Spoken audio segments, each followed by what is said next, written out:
Welcome to the Falls Count Everywhere podcast.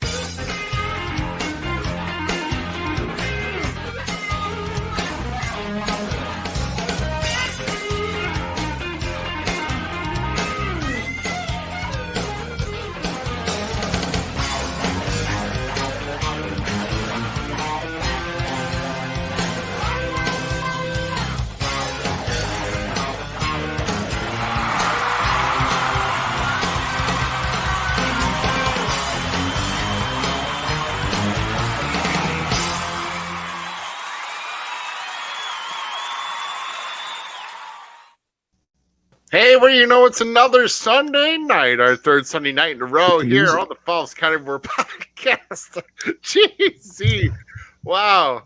Man, I am Rough Cut Rick Ruby, along with the new party boy, apparently, in the world of wrestling, the Gem City Mouse, Zimiz. I'm sorry. I'm playing with my new ring light, my new ring, man. I got a new halo. We got a new setup here. Like I'm ready. I'm pumped. Let's do it. Heck yeah. And we got my good friend Jason Halbert. Can I say that already?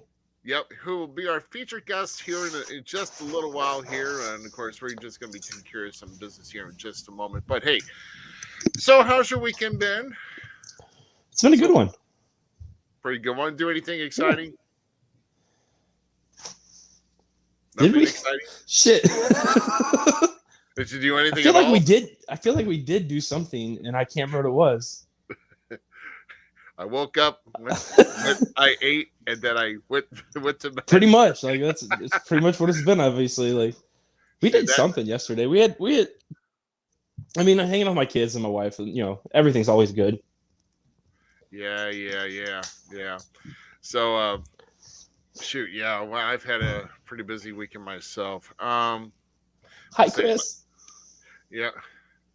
There we go. Oh yeah, I'm sorry. Yeah. So, both do it. I just got it done. Yeah, we were both tagging along with that. Yeah, we're both playing with this board. Hey, it's okay.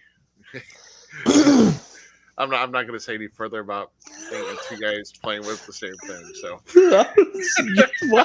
just dig it. Just dig it. There. We're not doing it. Oh wait, just dig it. Yeah.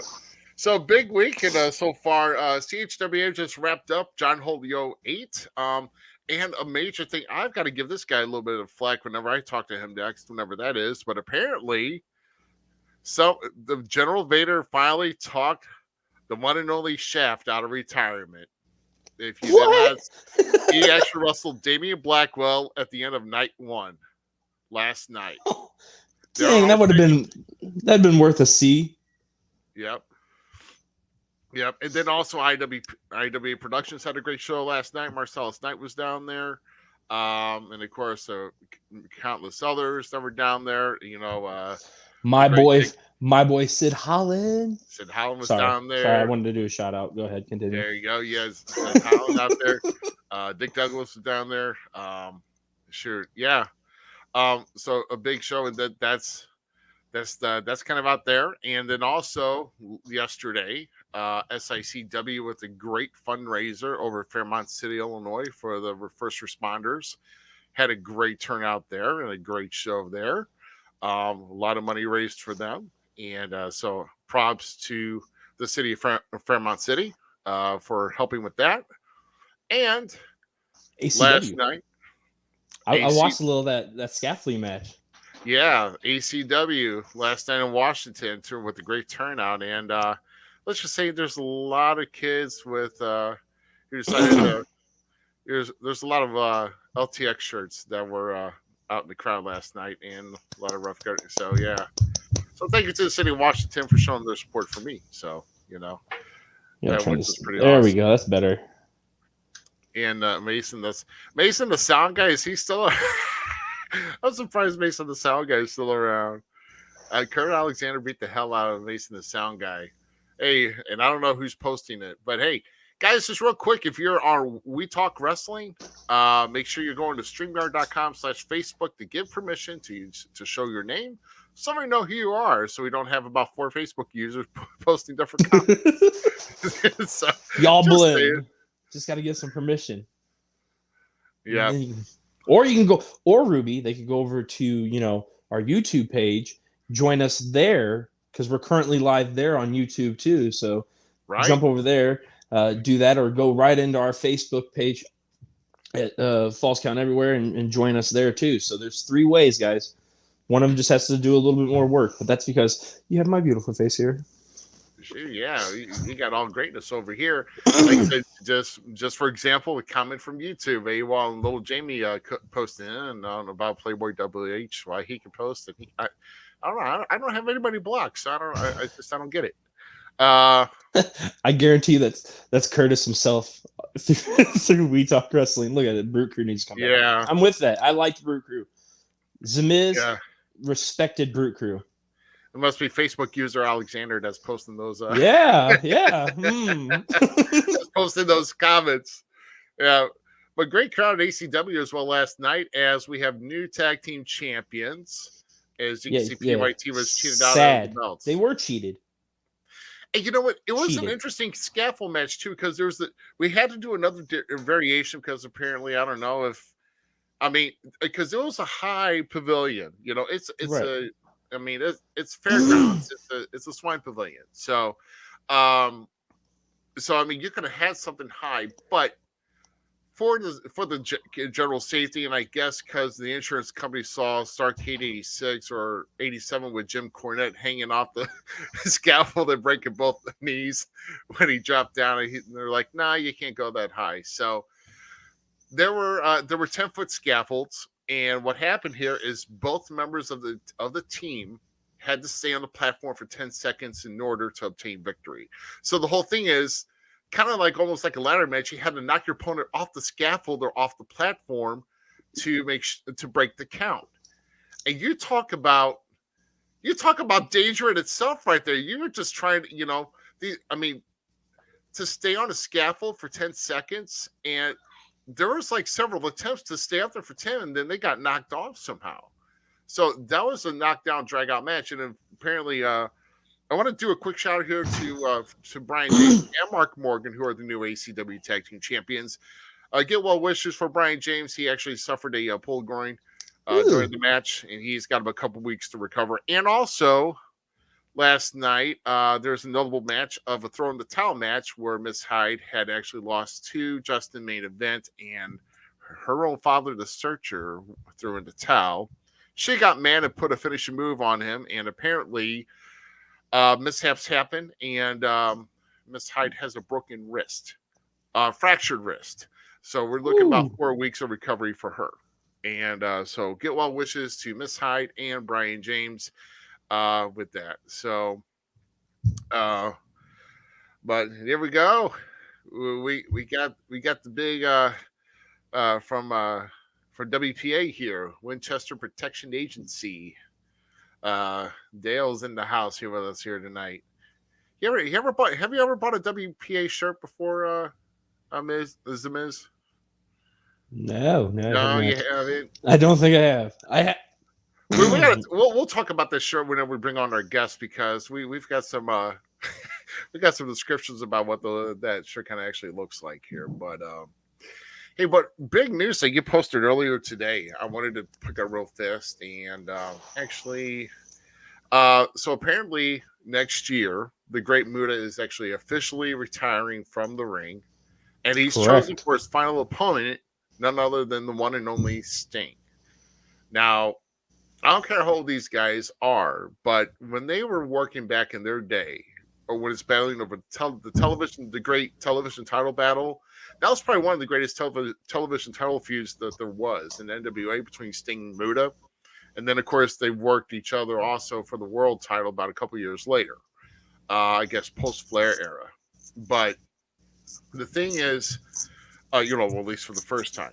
But the whole thing is that, you couldn't have probably chose a better opponent. Muta, those guys, they could probably pull out some stunts for that final match, and they've got their work cut out for them. And I think it's over the Noah production that's going to happen. Noah. And then I'm kind of excited to see that myself. If there's a way to see it, but hopefully there is. I don't know. What are your takes on? What is your take on that match? So, I am one of those Sting kids. So, like, it wasn't Hulk Hogan for me. It was Sting, right? The California surfer dude, painted. You know, loved Sting. Seeing him through all these transitions when they were doing it, I was really hoping like somehow, I don't know, my side iron booking, like we could watch him go back through his like arc back to the California surfer would be really cool. Kind of Yeah. like how we've seen like Chris Jericho do. So having him fight his old rival like this, somebody that I've watched I think the first match they had, not the second one, Hmm. but the first match. I think I found it online one time and watched it. Dude, it was a hell of a performance. Like it was a hell of a performance. And Sting's never been really like per se a technical wrestler. He's kind of like flashy showmanship, you know. Uh, but he still like flows really nice in the ring with Muda, and I just can't wait to see those two go at it again. And I'm happy I've watched Muda wrestle before, so Oh yeah, and yeah, Mudis has had some great matches even over the. I think I forgot there was one match I saw that before he went under his real name, but he wrestled. You know, when Big Van Vader was big in Japan, and him and Vader wrestled. It was like in '90 or '89, and well, it looks like I'm finding that match now because dude, Vader's one of my favorite big men. Like, Vader, yeah, Vader is like, dude, that match between the both of them was spectacular, man. I mean, it was a showcase to say the least. So that's if why I you like find that big, match, if you find that match, you won't be disappointed. I'll right. just Like say that's that. I wish Big Dano or don't what the heck was his name? Nikki Cross's husband. Oh, Dumb. Killer Cross? No, no, No, no, no, no, no, no. no, no. Oh, Nikki Cross's Nikki, husband. Nikki Cross. Oh, I don't know. He was part of. Oh, jeez. To be I honest, I can. didn't even know Nikki Cross was married. I wasn't I all. have his name right there. He has that like that big like Viking looking dude. Uh, Oh, Viking looking dude. yeah. Don't do. It's Oh, right there, dude. It's right there. it's Fudge. not Bro. I No, mean, no, it's not like any of the guys from Viking Raiders or oh, whatever the hell their name is, Viking Express. Um, yeah, Savage. Dane. Okay, Dane. Okay, Killian Dane or Big Damo Killian or whatever. Dane. Yeah, She's married. yeah, She's that's married who to she's married. Killian Dane. But he's so like I'm so mad he didn't get his time in WWE to really shine. I really hope he like pops back up here soon somewhere in any promotion. I don't care because he's awesome, big dude. Would go great in Japan in my opinion. Yeah. But like Muto and you brought up Vader. Vader's just one of the big guys, my favorite big guys, and that's the guy I want to see wrestle more. Sorry, tangent. No, it's all right. You're good. You are good. Um, but shoot, yeah, I mean, I'm kind of excited for that to happen. And I'll be looking forward to that match. And whenever Muda decides to put on, But hey, Sting retired too, bro. aha, I'm what is he sorry. like 62 now? I don't know, man. He needs to Something stop like hanging that. out. He needs to stop hanging out with that freaking one skinny dude from AEW, Oh, Darby. Darby Allin. Because Sting's like, I can still do crazy shit. Yeah, look at me go. although him versus Brody King and Buddy Murphy, or what's his name now? Who? Which one? Buddy Murphy's real name Oh, now. Buddy Matthews or Buddy Matthews. Yeah, Buddy Matthews and Brody King fought Yeah. Sting and Darby Allin on Rampage this week. Oh, that was a really fun match. Nice. It was really enjoyable. Like, but I like Brody and I like Buddy, so and I like Darby. I like all of them. Nice. Well, let's go ahead and get to our upcoming shows here because we got a few good ones coming up, and then we're going to talk about some other ones here as we bring on our guest here in just a short bit. But Yes. there we go. So here's our first one. This coming Saturday, October 1st, for Illinois Elite Wrestling in Granite City at the Tri-City Columbus home, 4225 Alton Road, where we celebrate 30 years of O'Shea. And so there's going to be a nice a nice ceremony and something put together celebrating 30 years of O'Shea. Of course, there'll be other matches as well. Doors open at 5, bell times at 6. We are not worthy. We are not worthy. So that's going to be your feature there. Tickets at the door are $12 for adults. You get them in advance. They're 10 kids, $5. Visit Illinois Elite Wrestling.ticketleague.com for more information. And of course, follow their Facebook page for more info there. And of course, also Saturday, October 1st, we're just earlier this week, it has been noted that I will officially be on this card. So I just so I will be here for SICW for the big show at the Bear Clear Polo Grounds in Belleville, Illinois. Look at these legends here. One of my favorite tag teams of all time. Yeah. One of my favorite tag teams of all time. The Faces of Fear, Ming and Barbarian, or King Haku. It was King Haku last year, but he choked me last year. I got a picture of him choking me. Loverboy Dennis Connery of the original Midnight Express will be there. Danny B. Summer will be there. That's gonna be awesome. If you are interested, there is a wrestling seminar that will be hosted on that same day by Danny B. Severn. If you are interested in that seminar, you can also call. Anyone coming up should do that match. Yeah, do that seminar. That match. 30, what the hell? About 1.5 to 2 hour seminar. $30 is the cost. If you want any information on that, you can call with the flyer on here.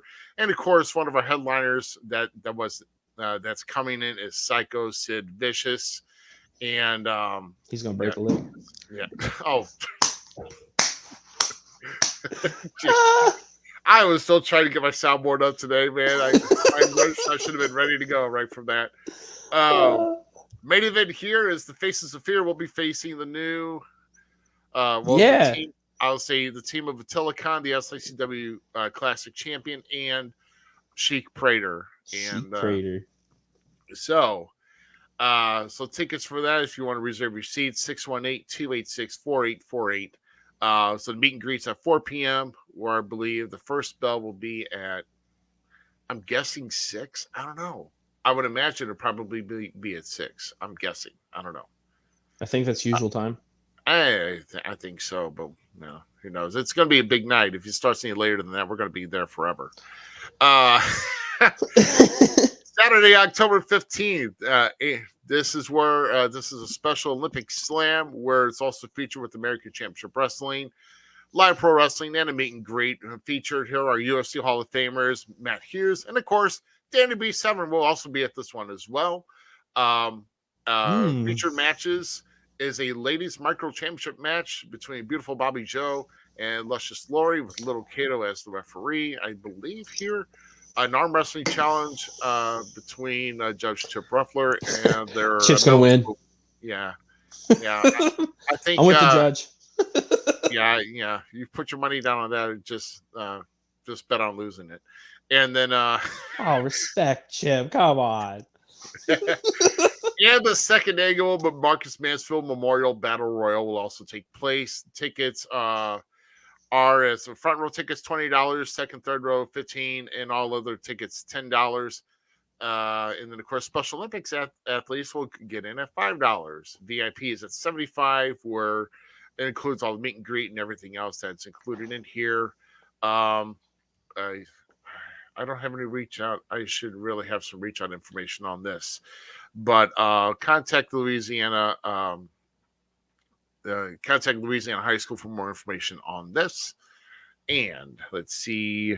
Now I know that October 22nd, ACW will be in Jerseyville, Illinois, at the Susnick Center, and I will get some information on the flyer here hopefully soon, and we'll be on that. But also on October 15th, as SICW returns to East Carondelet. We're two big matches here: Sheik Prater versus the Big Texan, and the main event or lumberjack match for the Central States Championship, as former champ Kowalski challenges the one and only Bobby D. And tickets. I like Bobby D. So bell times at 7, doors open at 6. And keep your ticket stub for the next day, because next day at 12 p.m. on Sunday, October 16th, there's a free TV taping. So hang around for those. Those are always fun to attend.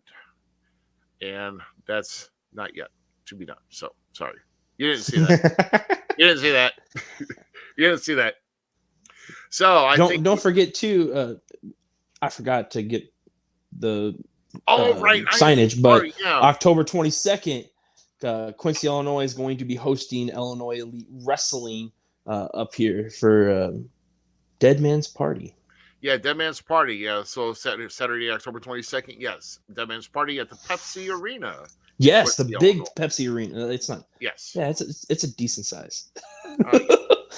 We need to pack the place. Yeah, you need a practical place. You know, if you're expecting like a big hanging scoreboard with like about 5,000 seats, it's not that big. But it's not that big. No.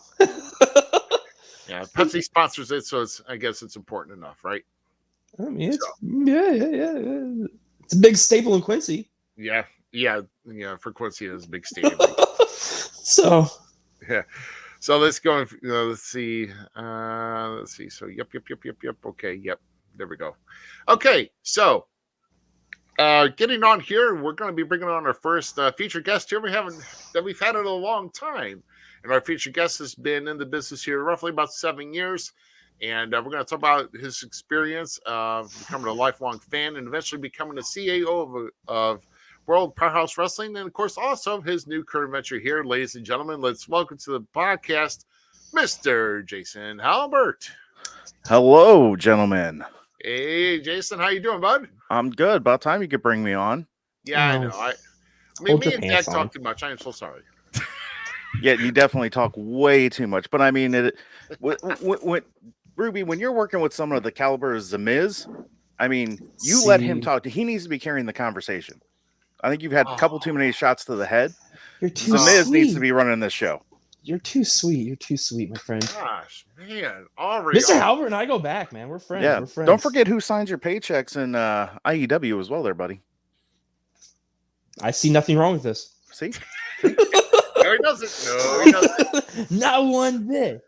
Oh, my gosh. So, Mr. Halbert, how you doing this evening? How's everything going with all the work you've have under your belt? Pretty good. Pretty good. We had a show at IWA last night. I was there, and like you said before, it was a fantastic show. Kurt Alexander beat the ever-living crap out of Mason, the sound guy, but it wasn't as one-sided as you would think. Mason got some offense in, not a lot. He got some in. That kid has impressed me more and more every time I see him. He is going places, probably to an early grave at this point, but he's going places. It's not a place you want to go, though. Yeah.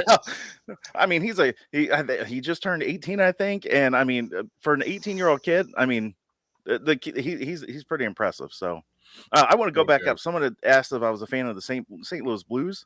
There are two people in the world: Blues fans that are right and those that are wrong. So it's okay. Hawks all day. It must suck to Let me guess, you're a Cubs fan too, aren't you? Oh no, I don't like baseball. What? I vote for the rain in baseball because baseball players can't play in it. They can't play in it. They can't play in it.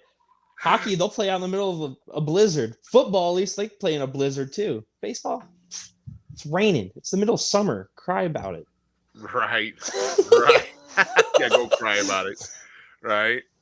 Oh my goodness. So, well, let's see. Well, and also here real quick though, this big weekend here real quick is also the Cauliflower Alley Club reunion, and prayers and positive thoughts to those traveling to there and coming back home. So guys, be safe and careful. Have a great time. So that's why I wanted to throw that in here real quick. But now that I've done that here, Jay, let's kind of focus on you here this evening here. As it should be. Yeah, so I want you to kind of tell us how it all began with your world in professional wrestling, and when did you start wrestling? Start watching wrestling, excuse me, and who were your favorite wrestlers growing up? I was probably like 9 or 10, and it was kind of flipping through the channels one day, and there was nothing on. I don't think I had cable back then. At that point, I think we just moved. We didn't have cable, and I'm just flipping through the channels. First thing I remember seeing in wrestling was, do you remember the White Castle of Fear in WCW? Yes. I remember seeing the promos for that. So I'm like, what the hell is this? So I kind of started watching it, and I'm like, okay, all right, this is all right. And then somehow I discovered WWE that same day or the next week or whatever, and then I was hooked. I don't ever recall catching WCW again on regular TV, but back in the day here in St. Louis area, we had WWE Superstars or Wrestling Challenge or something. I don't know. It was on like Channel 11, Channel 30, something like that. Like Sunday mornings at 11 o'clock or something. So that was before Monday Night Raw was a thing. That's how I caught wrestling and was hooked pretty much from the get-go. And I grew up a WWE guy because, like I said, I didn't have cable back then, and WCW wasn't syndicated very well. So I'd have to say, as a kid growing up, probably my favorite wrestlers were Bret Hart. I was a Bret Hart guy. I got in kind of at the tail end of Hogan and WWE, so it wasn't a big, he wasn't a big thing for me when I started watching wrestling. But Bret Hart, hell, any of the Hart Foundation. I liked all of them. Owen Hart. Okay, he was. Yeah, that's right. I try to forget that. I remember Hogan walking through the thing. He puts his hand in some water or something like that. He's like, it's not hot. Like, yeah, that's acting from Hulk Hogan. That's great. Give that man a TV show. Anyway, heck yeah, dude. I used to. No, wait, Hulk Hogan. What was it? Suburban Commando. You remember that movie? Yeah. Oh my God. With Hulk Hogan, I used to watch that thing religiously as a kid. You mean you didn't watch? Then I popped so hard when I found out Undertaker was one of the bad guys. When it finally clicked. No, I'm getting that confused with like the Dungeon of Doom stuff they did when Hogan came in. But I remember it being Sting and Vader and all. I remember all that. But no, I forgot. The worst thing I've ever seen Hogan in was when he was dealing with the Dungeon of Doom and he found their lair or whatever. And he felt the water and he's like, it's not hot. And I'm like, what? But anyway, yeah. So it was, Bret Hart was probably my biggest, my favorite wrestler growing up as a kid. And then I started early on in life learning that I like the heels better. Money Incorporated was probably one of my favorite tag teams. I loved Ted DiBiase. Yeah, I'm not gonna lie, a lot of my characters is a match between him and Paul Heyman and Eric Bischoff. So I got a lot of my influence, and Bobby Heenan. I try to mash all four of them together, and that's me. So I'm always right, and if you don't agree, then you're wrong. One of my favorite taglines in NGW is the views and opinions of others do not represent those of Jason Halbert, and that's true because I don't care what you think, I'm right. Shoot, he said Money Incorporated was like one of your favorite tag teams. I was actually there on that night of that particular house show where they dropped the straps to the Steiners here in town in St. Louis. Oh, that would have been sweet. Yeah, I have the rub. What? Yeah, what? Did you have a stroke midway through your sentence? Mid-stroke. I felt like I was crossing over on you, dude. I was like, no, I was just saying it was at the old arena. Go ahead, please. No, as a fan, the only replica title I own is the $1 million title. Yeah, best title ever made. It is pretty sweet. Worst thing was 100%. No.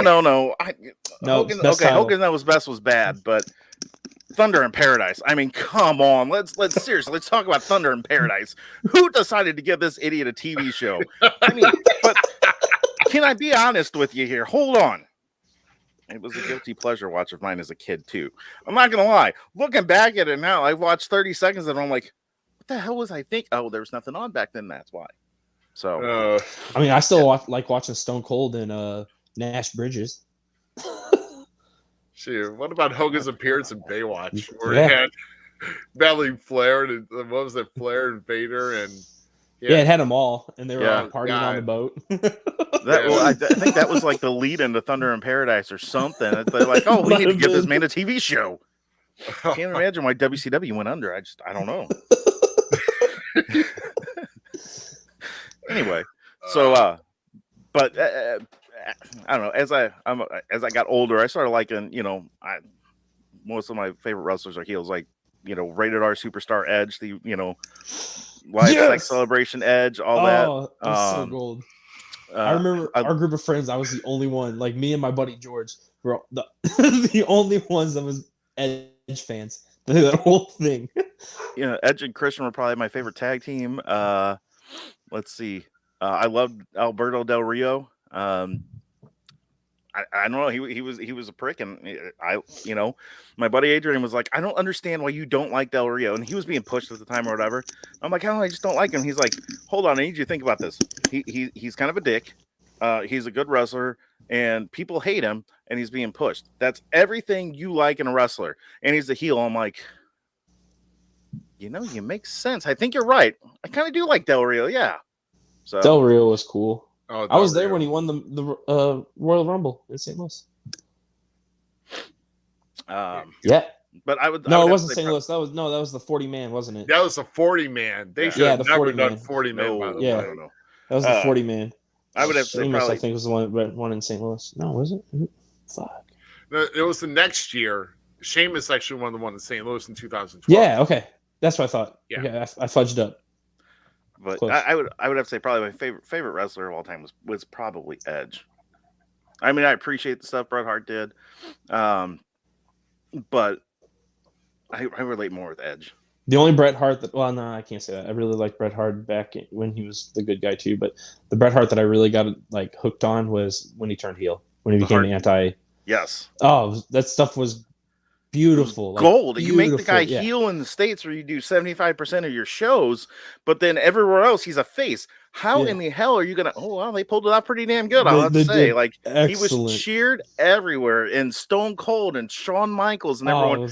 They hated those guys everywhere else, but they loved Bret Hart. And then second across the border, a complete 180, and it was great how he did it. It was absolutely fantastic. Because somewhere I still have his glasses from when back in the day when they were the Hart found, because I was a huge tag team kid. Like tag teams were my thing. So him and Jim the Anvil, like I loved them as a tag team. I came into wrestling too late as a kid to appreciate it. But as I got older and, started having disposable income and started buying, I got this bookshelf behind me before I turned it into my collector's bookshelf was full of wrestling DVDs. Once WWE Network launched, they're all in a tote somewhere because used to be able to pull up every single one of them on the WWE Network. Yeah, when the network was great, now we have Peacock. Yeah, now it's on the cock. Can't stand the fact it's on the trash, cock. Man. I remember everybody being so pissed about the network right when it came out. Like, you can't do this, and now we're like, I want the fucking network back. Oh, I know.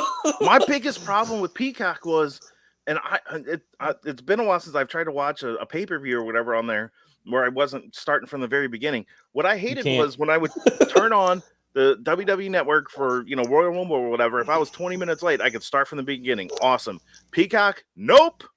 You got to pick up from right here. Son of a... I just screw it. I'll watch it tomorrow. Yeah, exactly. That's kind of where I'm at. Right. Shoot. Z, I think you got your... Yep. I was getting ready to. So,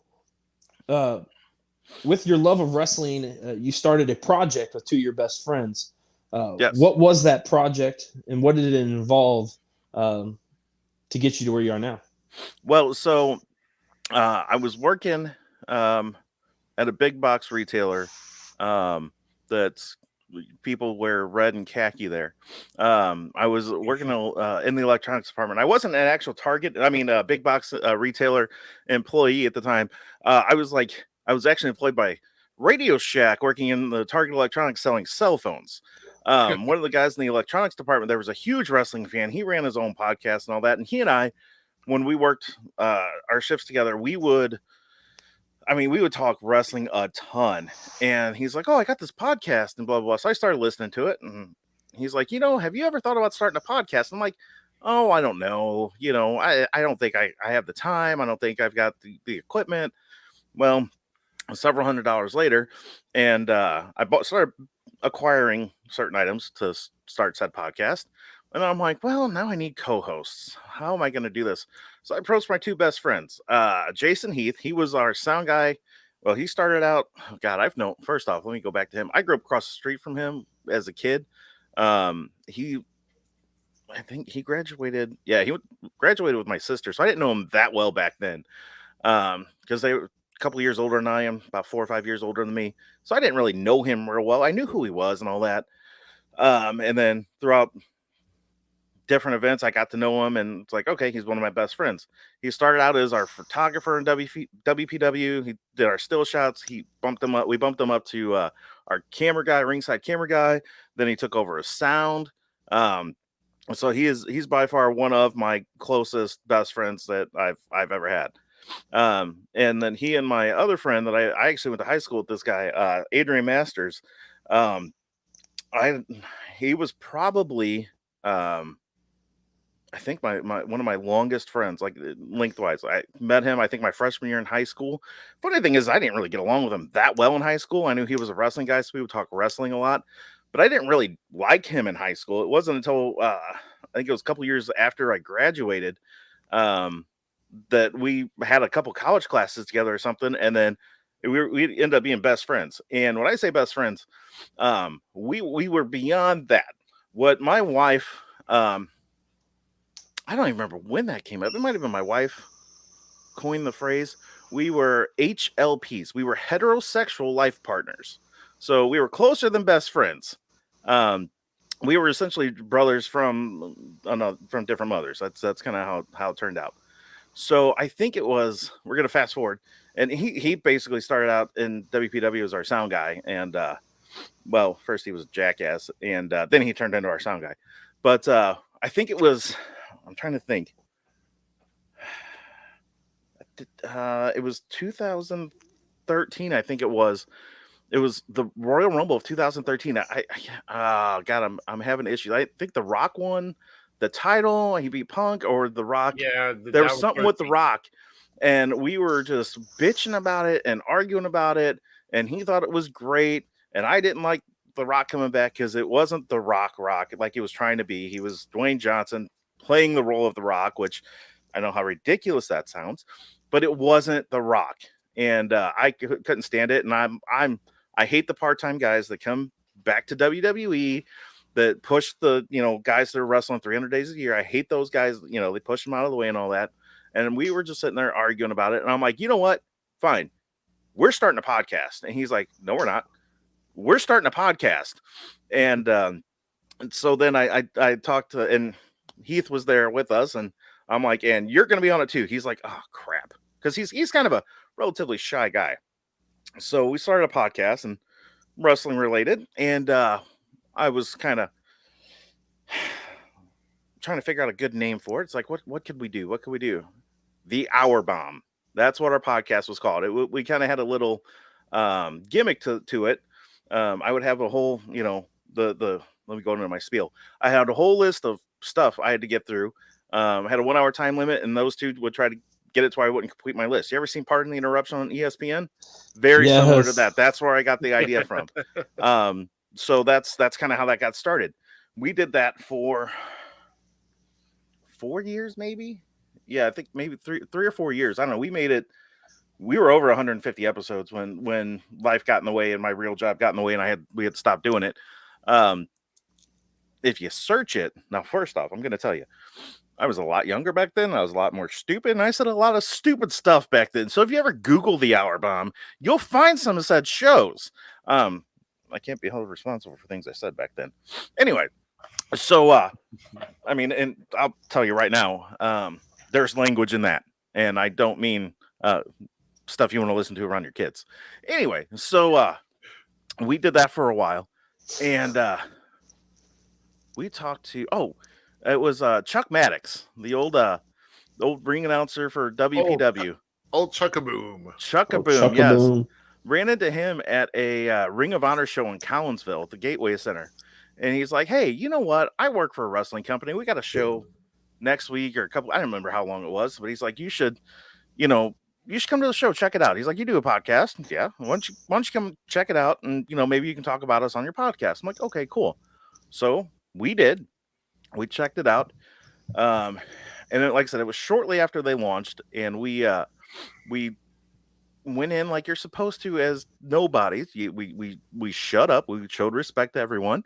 And next thing we knew, Frost was inviting us to come to the shows. We were covering WPW on our podcasts. And then we slowly all kind of started moving up from there. When we first started, like someone was running the sound in the backstage area. Like they didn't have an actual sound guy. It was just kind of like, you don't have a match, sit here and hit the buttons. Well, we fixed that. We actually had a sound booth. And then slowly I moved up and became a ring announcer, and then I had made other moves in there. But we all slowly helped. You said even oh yeah, of course I said way stupider stuff back then. Absolutely. But yeah, so it was just kind of a luck of the draw. Ran into Chuck at just the right time, and he's like, "Hey, why don't you come check us out?" And that was my actual official entrance into the world of professional wrestling. When I was younger, I was probably about 20, 22. I actually started training for a while for an RCW, not that RCW. It was an RCW based out of Pacific. And I realized then that I'd had multiple head injuries back in the day, and I was advised never to wrestle because of concussions and such. So that was a pipe dream. But so I thought I'd never get into the world of wrestling, but here we are. Nice. I mean, similar paths. And There you go. and I appreciate that. I was a great ring announcer. I appreciate that. I was the best ring announcer WPW ever had. Yep. Yep. So, like you said, AWOL giving you the props of you being a great ring announcer, but um, starting out for with the podcast that you had and with the Hour Bomb, and of course now I'm going to start searching some of the subs so I can try and listen to it and see how foul you were. Oh, it was But bad. What I'll tell you this much right now. We did a drunk episode. I don't remember what it oh was Lord, and why we did it. It was episode. Oh, I remember why. It was because it was our 150th episode, and we told all our listeners, like, if we make it to 150, we will have a drunk episode. And so how that started, very similar to this. We just started, and this is back before video podcasts were a thing. So we were just, it was all, we were live through Mixler, or so I can't remember what it was, but it just started out, regular podcast. And as the night progressed, you could slowly hear Adrian and I just start getting really, really, really drunk. And I tell you, that man was able to do the worst Vince Russo when he was drunk. Absolutely the worst. And we polished off he and I, two big bottles of Fireball in the hour and a half, 2 hours. It was bad. It was really bad. To do some dumb stuff. Let me tell you, It was it was by far probably my funnest episode I've ever done in my entire life.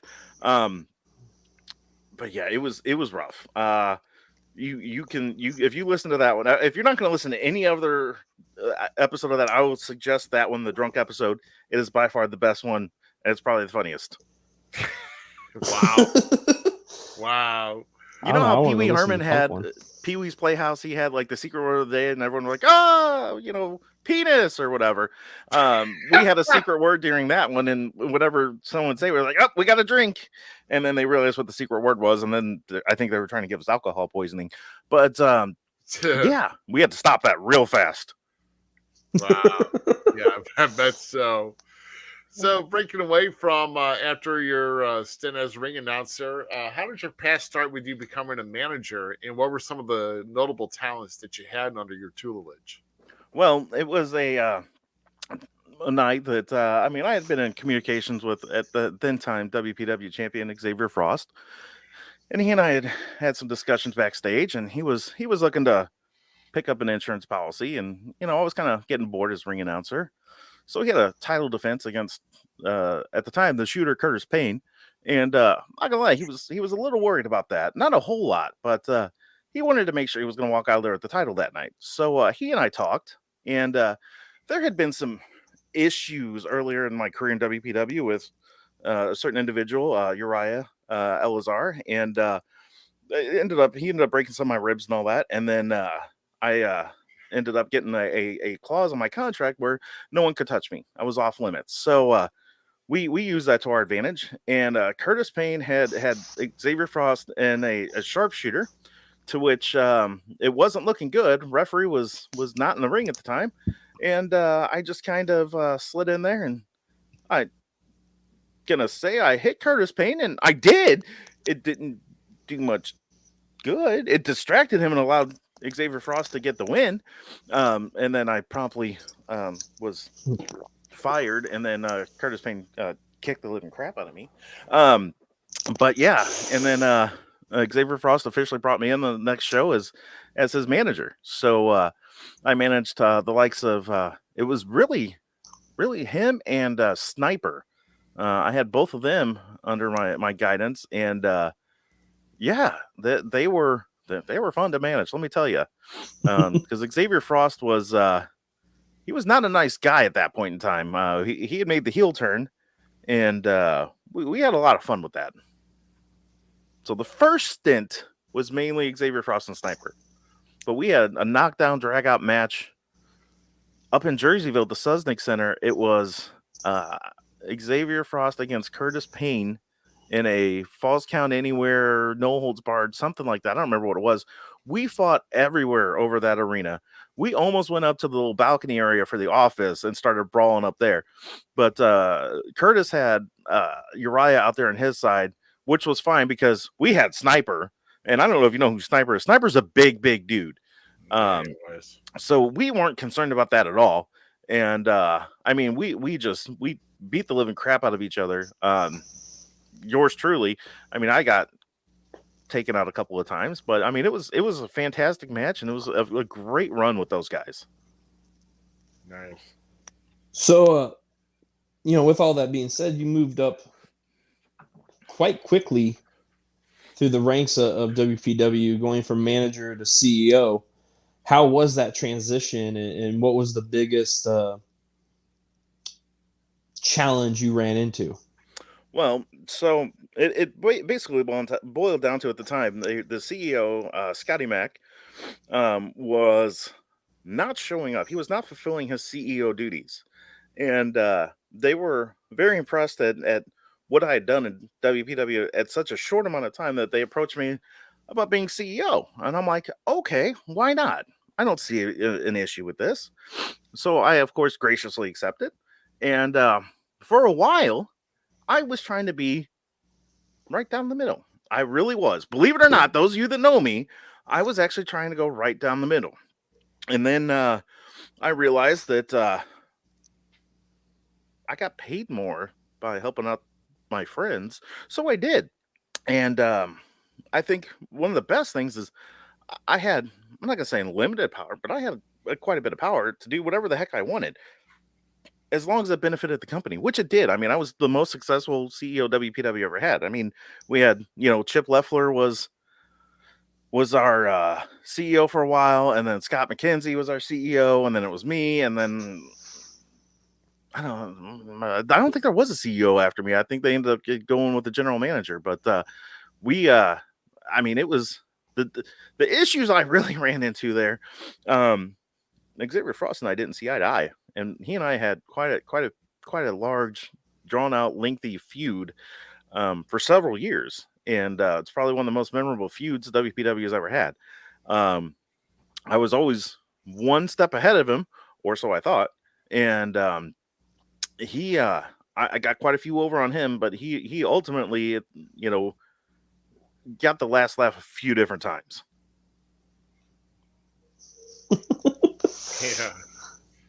Yeah. Well, still bitter about a couple of those. Yeah. I mean, there was a Russell War. I had hired the Monster Scar. I don't know if you remember him, but I had hired him to take out Xavier Frost, and I was fairly positive we were gonna be victorious. But I wasn't expecting Xavier Frost to bring Sniper back and be in his corner. Scar didn't get the job done, and the stipulation of that match was Xavier Frost got me in the ring for 5 minutes, and I promptly got stunned and got my butt kicked, and yeah, that wasn't fun. Wouldn't be. No. It's not fun for anybody who's not trained to do this. He gets thrown in the ring for 5 minutes and gets their butt clobbered. So yeah, it's not fun at all. Well, and at the time I had Dale Winchester, my head of security. He was head of WPW security. He was my personal security. Sniper pretty much made him a non-factor because If you've seen Dale Winchester, he's a big dude. Sniper was able to do whatever the hell he wanted to Dale. That's how big Sniper was. So yeah, that didn't pan out well for me. No, I guess it didn't. But you had a good effect. You were the longest tenured CEO in WPW history with that. 3.5 years. Yeah. During all that time, though, when this was happening, we're going to take you back here to 2019, where there was a setback behind the scenes of WPW. There was a big show that was coming up in Columbia, Illinois. Um, that was I think like April 6th or whatever it was. But about a few days before, one of the guys, one of your best friends, Adrian Masters, suddenly passed away. So if you could just kind of tell us how much Adrian meant to you personally and everyone in WPW. I mean, like I said earlier, Adrian was essentially my brother, and everyone knew that. And I mean, he literally passed away. I think it was April 3rd, and it was Russell War that year. Yeah. Was April 6th, Yeah. and there was immediate thoughts of, well, do we cancel it? Do we do it in his honor? What do we do? Because I'll give you a little bit of background. He had I can't remember what it was called, angle spondylitis or something like that. It was essentially his back was completely jacked up. I mean, he couldn't stand upright. He was in constant pain and all that. And he had ended up finding a surgeon that was willing to do surgery. It's easily treatable with surgery and all that. It was supposed to happen. I think it was the summer of 2019. But he had a cancellation and they were able to bump it up to April or something, which he jumped at it because, I mean, it was a life changing operation. It was going to give him, quality of life back that he hadn't had in a long time. I mean, it was a lot for Adrian to come to all the WPW shows and sit there. And I mean, you'd think he's just sitting there. Well, when you're in constant pain every time you move, it took a lot for him to come to the shows, but he still came to the shows. The entire locker room loved him. He was by far, I think everyone WPW absolutely loved and adored Adrian. Xavier Frost told him, anytime Frost talked about him to anyone in the business, he always said he's the best sound guy in the business today, barring none. And Adrian, that meant a lot to Adrian, because he really was. That's all he did. He click, play someone's music. Click, play someone's music. But the way he did certain things, Playboy Double H, he comes out and he takes his shirt off. He does the little Playboy, dance, drives the women wild, all that. Adrian had a little rib on him every time he would do it. The Price is Right horn. Every time Playboy did that, when he first got in the ring to do his dance or he took his shirt off, he did that. And it drove Playboy 100% absolutely nuts. When Playboy would be, and I don't know if you guys know this, if you give Playboy a live mic, the man never shuts up. And I mean that with all love and respect. I love you, Playboy. If you're listening, if you're watching, I love you, dude. You are by far one of my favorite people to work with in wrestling. But dude, come on. If we give you a live mic, that's 45 minutes added on to the damn show because Playboy likes to talk. Well, what Adrian would do, Adrian would just cut his mic and it would drive Playboy nuts. Adrian gave him maybe 3 minutes, maybe 5 minutes. Ruby, you're used to lasting 3 to 5 minutes. And I'm up all night on a good day. And Good day. So he would, when Playboy started really going into his ring, he would kill every time he would kill his microphone. It would drive Playboy absolutely up the wall. Playboy loved him. Virgil loved him. Everyone in WPW locker room loved him. He was. If you ever, Ruby, you met him, and Zamiz, if you never would have met the guy, first time you met the guy, if you sat down and talked to him, he would be your best friend. There was really no stranger to Adrian. After the shows, I mean, when we'd be tearing down or whatever, he would, be in the back, talking to the guys, just talking about different things in life. wrestling. He got real close to Bill Talley, Damian Blade. Those two talked a lot about wrestling, a lot about struggles in life and stuff like that. And Adrian went to Bill a lot of times just for some spiritual guidance and things like that. Um, we were you know blessed at the time to have Bill kind of guiding him. And when Adrian was getting ready to go in for his surgery, he was scared. And I mean, I can only do so much, as his best friend to kind of calm him down and talk to him about it and everything. His wife could only do so much to kind of talk to him, and he needed another person to talk to. Like I said, maybe some spiritual guidance, things like that. And he and Bill talked about the afterlife and stuff. And I'm not very religious, and I'm not privy to everything they talked about, and I'm not going to pretend I was, but I know they had some talks about God and things like that, and that really meant a lot to Adrian. So Adrian went in, had his surgery, and it was a successful surgery. Um, they did put a lot of hardware in his back, and a few days later, and I was up there every day. He was in the hospital because he was in the ICU because it was a very, very, very major surgery. And I was up there. There were times where he wanted me there instead of his wife. Like that's how it was. And I was in his room one time. I literally was feeding him his dinner, his pasta, because he couldn't feed himself. I'm sitting there feeding him his pasta, and I'm like, "Why is your wife not doing this?" He's like, I'm tired of her right now. I want to see you." Okay, sure. Why not? So and he'd been visited up there. Like I said, I'd been up there a few times. Bill had came up several times, talked to him. Shane Jones came up a few times and visited him, and his spirits were pretty good and everything. A few days later, he was starting to have some issues though, and they couldn't figure out what was going on with him. So they did some blood work and all that, and they ended up finding out that they believed. Now this is like an 8, 9, 10 hour surgery he had to go through. They believe he had a heart attack on the table during surgery. So they went in and put some stents in, did some cardiac cath, stuff like that. And doctors were like, he's going to have some damage, but he'll be fine. Okay, cool.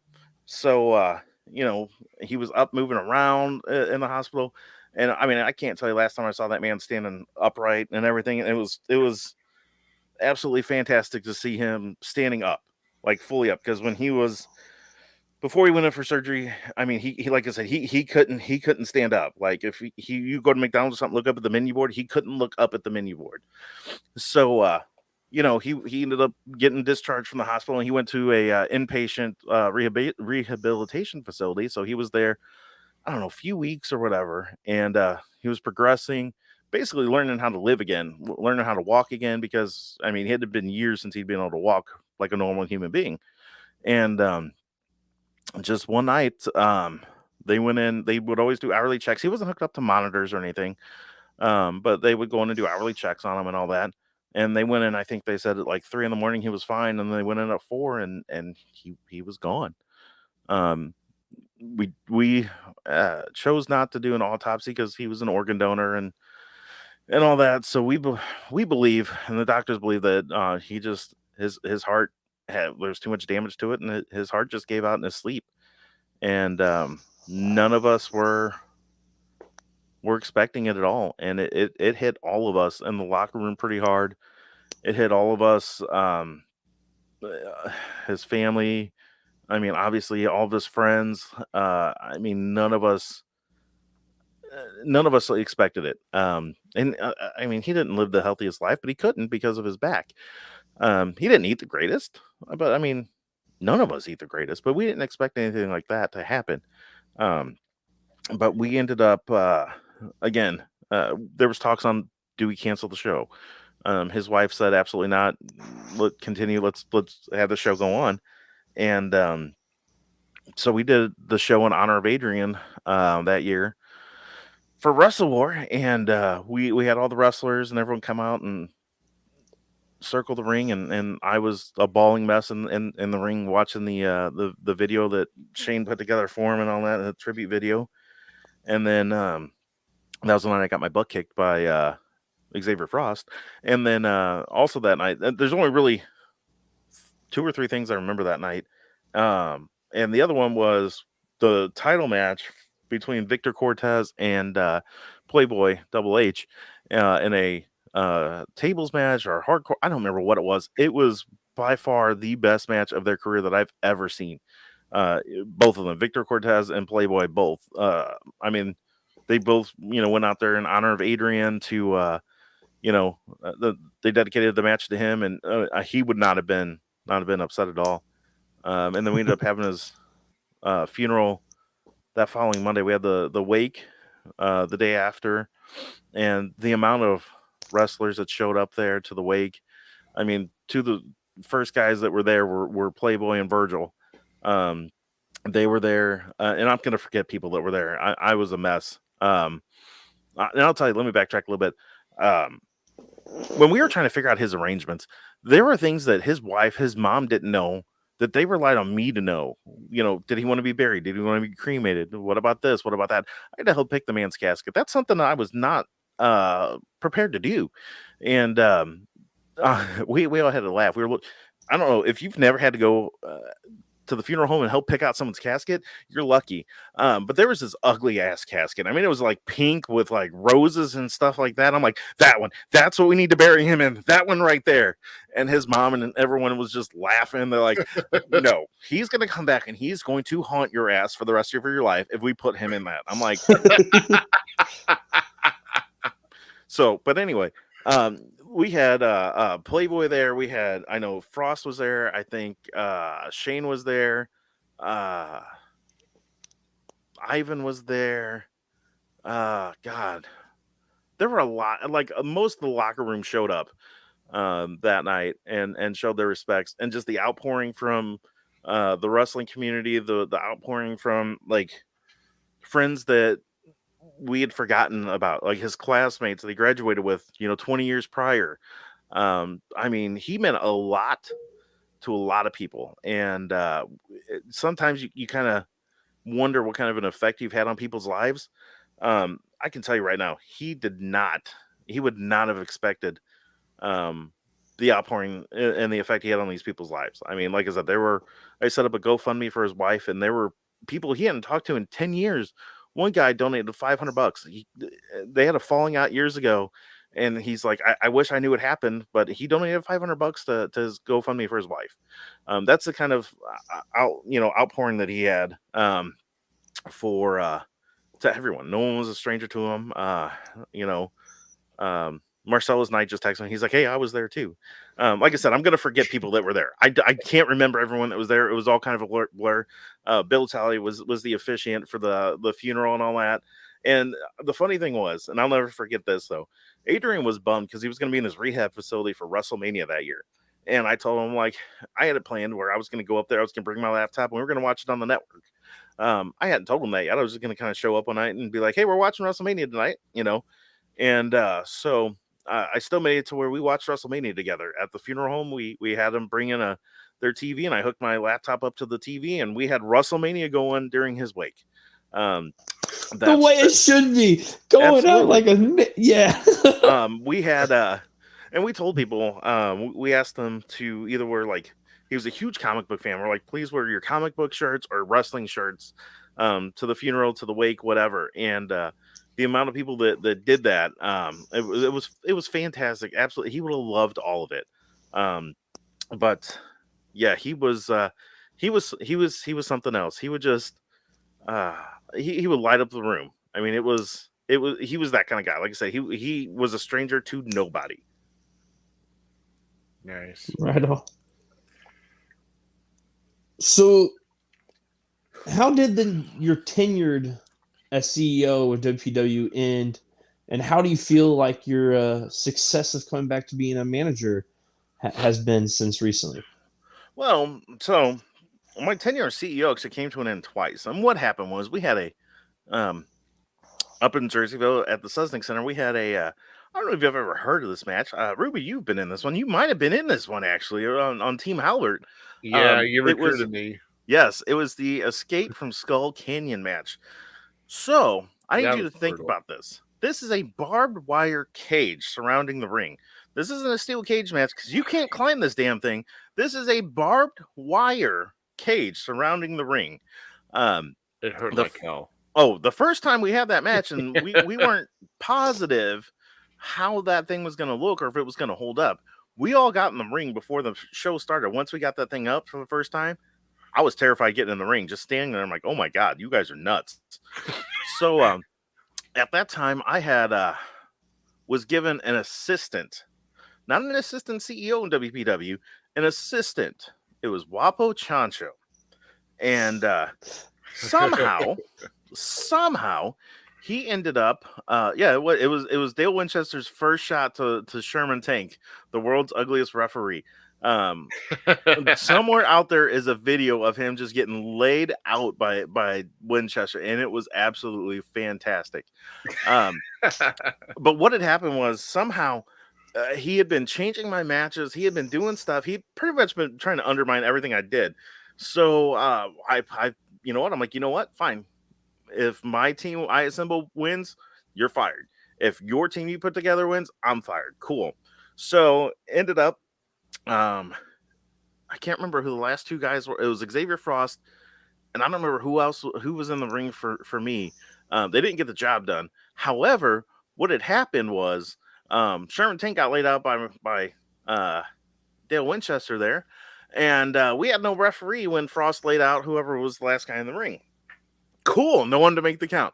Wapo took his dress shirt off and everything, and he had a referee shirt on underneath, and counted the pin, and they won the match, and I got fired. Oh, yeah, and that's right. Nick Adams brought up a good point. Sherman Tank, Johnny Rocco had, I don't know if you've ever seen some of these weapons that Wapo would bring to the ring, and he made these giant, like, they basically look like comic book weapons, like these giant mallets, and just, they hurt too. Johnny Rocco took this mallet. I think it was either Johnny Rocco. Yeah, he took and went to hit someone with it. The head of this thing flew off of the stick, and I mean, it was a direct hit right to Sherman Tank's balls. Yes. I mean, Nick, I know you've got the video somewhere. I need you to post that on your Facebook page or something. I can share it on the NGW page. Something. It is by far the funniest damn thing you'll ever see, because you just see Tank just drop. I mean, you see this hammerhead boop right in the balls. So anyway, Waffle counts to 3, and then they win, and supposedly, and then I get escorted out of the building, me and Dale, by Scar. And then I'm fired. Well, come to find out, that wasn't legal. My lawyers got involved, and I was reinstated, to which I then promptly fired Wapo, and he was never seen from again. And then, so then I again continued going on, and me and Xavier Frost always, Rocco did get hit in the jaw, yeah. Frost and I had our issues. The world ended with COVID, and then we started back up again in October of 2020, and we had an outdoor show, and I was tired of dealing with Xavier Frost, and I thought I finally had a way to win and get over on him. We did another career versus career thing.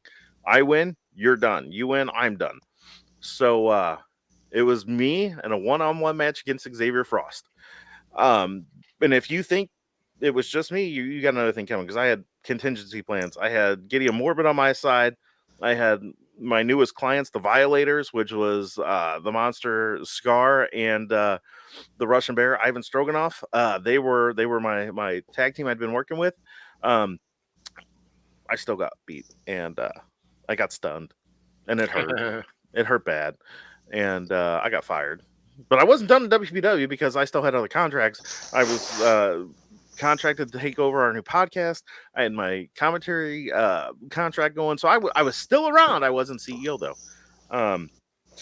and I was okay with that, really, because I'll be honest. I at the time was managing the tag team champions, the Violators.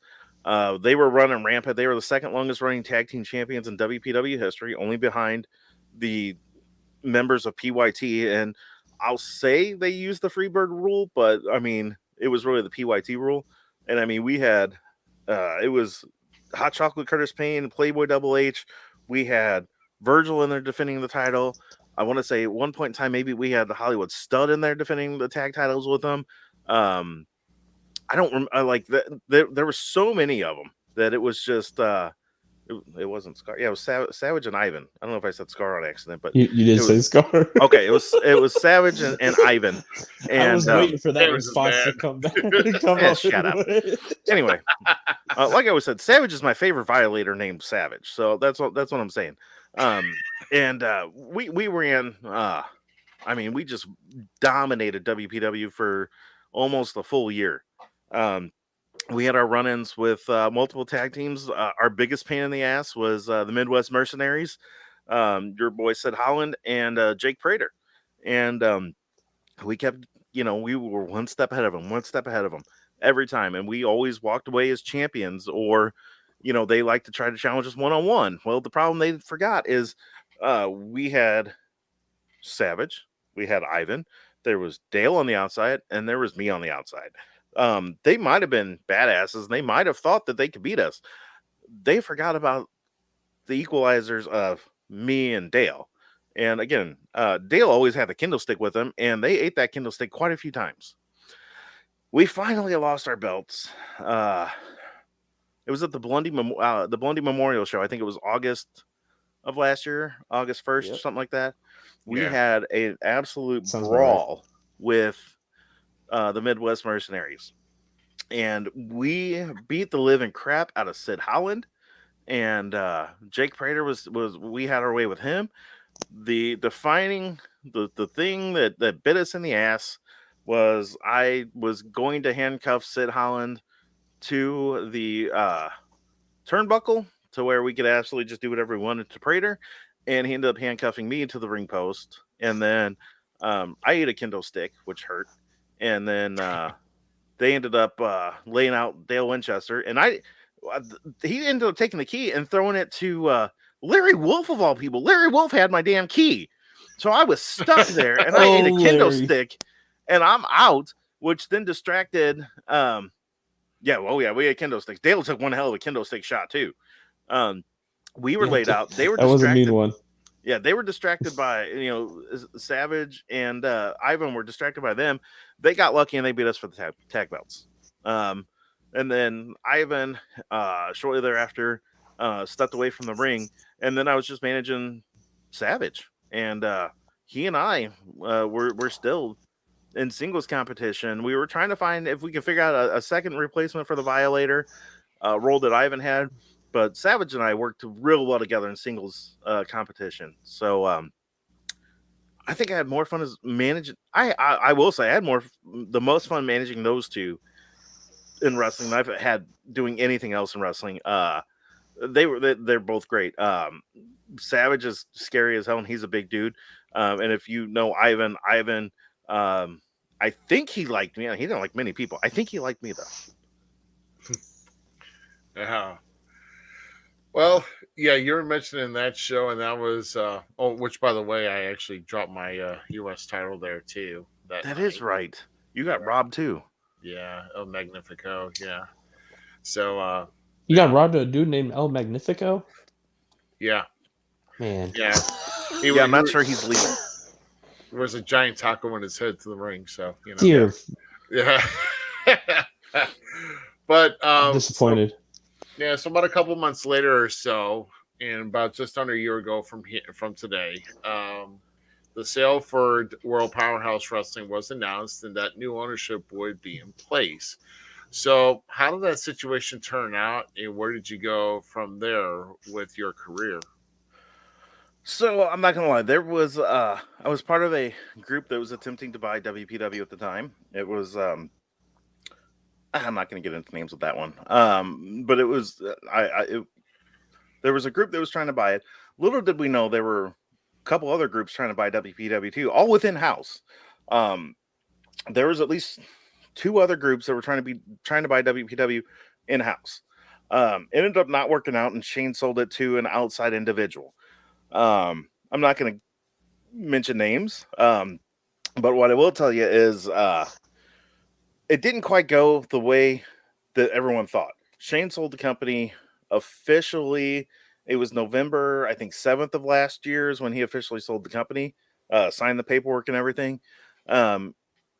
Before that paperwork was signed, the other group started figuring out who they were, and we ended up getting together with a group. Myself, Savage. I'll be honest. Savage is one of the owners. Um, we before the ink was dry on the contract to sell WPW to the individual that it was sold to, we already had the ball rolling, and we didn't know what it was called yet. But NGW was born on November 7th of last year. Um, let's see here. I had to write this down because I will open up a can of worms if I didn't have this one prepared a little bit. I knew we were going There here. you go. Uh, I've been advised by my HR department that I need to watch what I say about this topic. So, after it was sold, it was rumored in the locker room that it was going to be merging with a certain other company that we don't mention here. And then basically, like I said, myself and several others, we saw the writing on the wall, and we got the hell out. And my last show with WPW was February. Most of our last show with all the originals, our last show with WPW was February of this past February, and then it totally went the direction everyone knew it was going. Um, and we're glad we got out when we did because it gave us more time to focus on other ventures. Like WPW went away, and at the same point in time as WPW was being sold, I was approached by Alan Williams from IEW to come help him run things backstage. John Bach from IWA Productions in Mount Vernon talked to me about coming down and running, doing commentary down there. So I ended up leaving one company and working for two others while playing a third one. Really, it's the best thing that could have happened because if we would have bought WPW, I'm not going to lie, we would have kind of felt obligated to kind of keep things going the way it was, keep it almost the way it had been run. By not buying the company and starting with a clean slate, it allows us to do more of what we want to do. It gives us more freedom to where we don't have to live up to the expectation of the previous regime of Shane and Frost and your boss in ACW and all that. So we could do what we wanted to. We gave us the freedom to let's start over something new. Let's try some ideas that maybe they didn't like, they didn't think of. And so far, I mean, it's worked out pretty well. And our first show was June 26th, and we brought in Buff Bagwell, and that show was pretty well attended. And it so far, I mean, I don't understand why I wanted to start a wrestling company, but I did. And it's been both fun and a nightmare at the same time. Yeah. Well, what I will say though is after that whole quote unquote merger and everything else, and I told you this earlier, I said I could compare the experience of the new WPW like the taste of New Coke in 1985. No one really cared for it. Pretty much. And that's how I can approach something like that. It's like, yeah, it's something new. Yeah, everybody will like it, and apparently it didn't go so well. And I mean, like you said, New Coke, some people liked it. It was for some people. Some people didn't like it. And I mean, those that did like it, hey, the more power to you or whatever. There's, more to the story. But I'll be honest, I'm not gonna go on a tyrant. I'm not gonna unleash how like you and I talked to, like I wanted to do when you first did your show right after WPW was sold, and I had no reason not to say anything. That's what I want to do. On the other hand, I don't. I also, if I go in here and tell you 100% honesty of what really happened, what we were told, what happened, what they said, what they didn't say, I can tell you, honest to God truth, what happened, what they said. Without them being here to defend themselves on it, all they have to do is say he's lying. We didn't never said that, and then I turn out to be an a-hole. So I'm not going to do that. If they ever decided to, want to hash this out somewhere and really get into it and really tell us what happened, then I'm all for that. And I'm telling you, you two know who you are. You know how to get a hold of me. Well, one of you assholes, idiots have me blocked. But my name comes out of your mouth quite frequently from what I understand. So if you ever want to talk about this in, a public forum, you can get a hold of me. I'm not scared of you, buddy. Still haven't figured out what the hell your name means. but I'm not scared. Come on, buddy. Yeah. I dare you. Grow some balls. Yeah. You know, it's all about trying to make a product and not trying to suppress. Well, and like I said, I can tell you what happened, but they're gonna go and tell their cronies, they're idiots. You know, they could just tell him whatever, and they're saying he's lying. And I just got yelled at from my HR department, so I got to change subjects. Okay. Well, let's go. Oh, let me tell you, my HR department, you don't want to get on their bad side. She, my head of HR, she's a firecracker. Feel bad for the guy she goes home with. Shh. What? What? I'm just saying I feel bad for the guy she trying to help you out. For the guy that goes home with her. Stop talking. Stop. So with NGW coming about and the premise by it, how did the idea get created? Where did you guys go from to start it? And is it for the original WPW guys to come and play, or is there a new outlook you want to look at with NGW? Well, so we essentially, our mission statement is to basically provide family friendly wrestling entertainment without the drama, because there's drama in every wrestling company. The boys in the back have egos and all that, and I'm not saying I'll be honest. Our champion is Marcellus Knight. He has a reason to have an ego. He is the top guy in our company, and that's fine. Not saying don't go out there, don't be cocky. I'm talking about the unnecessary egos of what happens backstage. We don't want that crap. We don't want, the negativity in the back. And so far, I mean, we've had our locker room together for several months. We put our locker room together a couple months before our first show. And we haven't had really any issues with anyone. The negativity has been kept to a minimum. I don't think there's been any at all. So that's kind of what we wanted to do. We wanted to put on great shows that anyone could be proud to bring their kids to, their grandma to, and not have to worry about, someone dropping F-bombs in the middle of the ring or guys out there doing, middle fingers flying or, doing crotch chops. Not even crotch chops. I'm just saying. Not having a beer bash in the middle of the damn ring and stuff like that. That's what we were trying to avoid. And I feel like so far we're producing that product of good, clean, wholesome entertainment. Good. Right. Yeah. Well, speaking of the entertainment, let's kind of talk about. So we got some announcements here that we have not announced yet here on the podcast, but let's go and bring those up here right tried now. To. Yeah. Well, we held off. I mean, my God, it's November 12th for crying out loud. It's over. Well, it's like 6 weeks from now, but now is a good time to start talking about it because this is NGW presents Forsaken, which is in Watson, Illinois on Saturday, November 12th. And you can take a look here of the names that's on here. And of course, see Marcellus Knight right in the center there with that. Where he should be, right there. Look at him. Just that beautiful. I just want to point out, look at how beautiful. And you can't really tell on there. That heavyweight championship is absolutely beautiful. And I got a present for you guys. Hold on. I don't know that this has actually been revealed anywhere, so hold on. Make it big. We can go back to the poster. Well, we will here a bit. Ooh. We want this what is that? gentleman. This gentleman is one of our NGW Tag Team Championship belts. I just want to point out, look at how beautiful, look at how big this thing is. I just want to point out, I'm a big dude.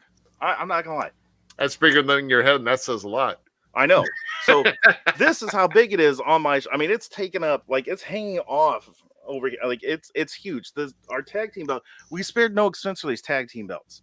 So we're going to crown our first tag team champions eventually. What we're doing, we've already, hang on.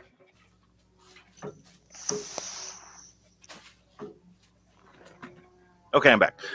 We're not doing the usual, tag team tournament and stuff like that, like we did for the NGW Heavyweight Championship. We're not doing that.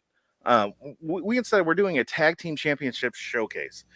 So if you're a tag team wrestler here in the area, in the Midwest, hell, if you're on the East Coast or the West Coast, and you want a shot at the tag team championship, that's fine. We're having a showcase. Come on down, get a hold of us, message us on Facebook, message me on Facebook. I don't care.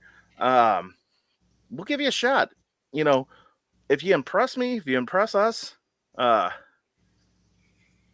know, yeah. I mean, it did hurt when I lifted up that belt. I mean, it's a heavy belt. And you ready for this? We paid for like 4 extra inches, so that way some of us bigger guys can actually wear the damn belts. Gotta get those inches in. Like The extra inches, right? yeah, exactly. So and Ruby, you know what it's like for people to wish you had an extra couple of inches on there. Gosh. Anyway, if I could lose a little weight, I guess I could. But... So we've had so far in the tag team championship showcase, we've had PYT, we've had Ace and Base, which is Ace Hawkins and Mason the Sound Guy. DC Black, they're from Chicago area, I think is where they're from. They were pretty. I mean, they impressed me pretty good for first time seeing them. They got beat by PYT, which is okay. I mean, PYT is really the front runners to win the tag team championship. We've got not worthy. Yeah, we've got Dexter Roswell. He's had success in singles matches for us. And at Forsaken, him and Logan Ridge, they're going to be known as the Executive Order, will make their NGW tag team debut. Both of these guys have been on the OVW showcase, and they're going to be part of the NGW tag team showcase. So that's going to be pretty impressive there. I've seen these two guys work together, and I mean, if I'm a betting man, I put my money on PYT. If for some reason they don't pull it out, I would be just fine with these guys winning the tag belts as well. 100%. You know, and I've got a relationship with PYT. In IEW, I do represent PYT in IEW. And first off, that eliminates like 45 minutes of Playboy talking because he doesn't have the mic nearly as much. But if they win, I'm okay with that. I'm a betting man. I think PYT is going to be our first ever tag team champions. If someone gets lucky and knocks them off, I think the Executive Order is going to do really well too. So either way, like I said, both PYT known in the area. You go to any wrestling show in the area, you're going to see PYT shirts.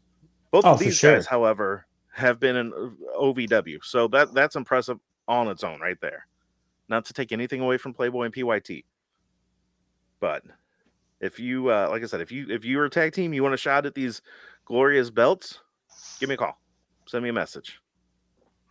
And then at our next show, Marcellus Knight, he has he's been a thorn in my side. So, buddy, I went all over the world, went to Mother Russia, and I found Viktor Petrov. That's who you're going to defend your title the first time against. Now, you're going to say, who is this guy? Well, if you type in Mother Russia and Viktor Petrov, you're going to see some of the accolades this guy's pulled off. And, buddy, I think you're going to leave Forsaken about 10 pounds lighter because that belt is going home to Mother Russia if it can clear customs because that's a big-ass belt. So, Marcellus Knight, you were crowned our first ever champion. You beat Chris Cade back in August. And, I mean, you're our first champion. You'll probably be our shortest champion in history because you're walking out of there as the former NGW heavyweight champion. Yeah. I will say this Viktor Petrov looks like he smelled a bad batch of borscht or something. He's got quite a mug on him. Well, I told him he doesn't look happy. I told him who he was wrestling, Marcellus Knight, and that was the look he gave me. He's like, "Who is this Marcellus Knight?" Or however he says it in Russian. I'm not Russian, so I'm not gonna. You know, but yeah. So it's gonna be it. I tell you what, if you show up and you want to see that match and you want to see scientific wrestling, you'll be very disappointed. If you show up and you want to see a brawl and you want to see Marcellus Knight get his butt kicked, that's exactly what you're looking for right there. as majority owner and CEO of NGW, I'm going to do whatever I can to protect my interest in the company, and that includes getting that belt off of Marcellus Knight. Yeah. Well, Mr. Alan Williams has a different opinion on that, apparently. So. Hush up, Alan. Hush yeah, up. I agree. Hush up, Alan. And then also in action that night, we've got your good friend. He is my good friend. Well, I was talking about Ruby. Jose El Magnifico will be in action that night. Alex Steele's going to be in action. Savage will be there. And then Shrapnel. I don't know if you've ever seen Shrapnel wrestle, and if you haven't, what the hell are you missing? He works for a lot of different companies.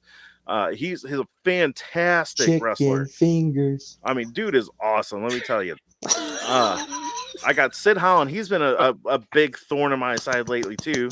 I'll talk to him.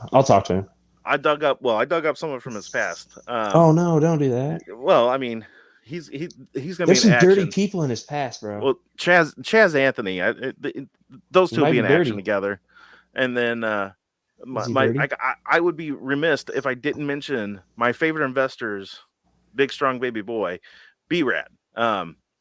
B-Rad is going to be the future of a business. It might be a McDonald's, but he's going to be the future of a business. But I've promised my favorite investor, his mother, that her baby boy will be a champion at NGW someday. So don't be surprised if B-Rad gets a shot at maybe the NGW heavyweight champion soon. So I don't know. We'll see. All right. Interesting. Yeah. Oh, Shrapnel, he's a good kid. I like that guy.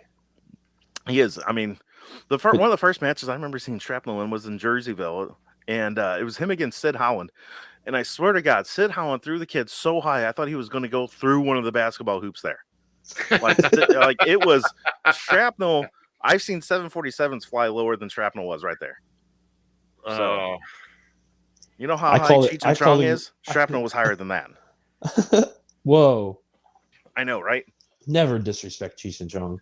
I'm not. I'm just saying. I mean, I still think the dude looks like a chicken finger. Whatever. Skinny and...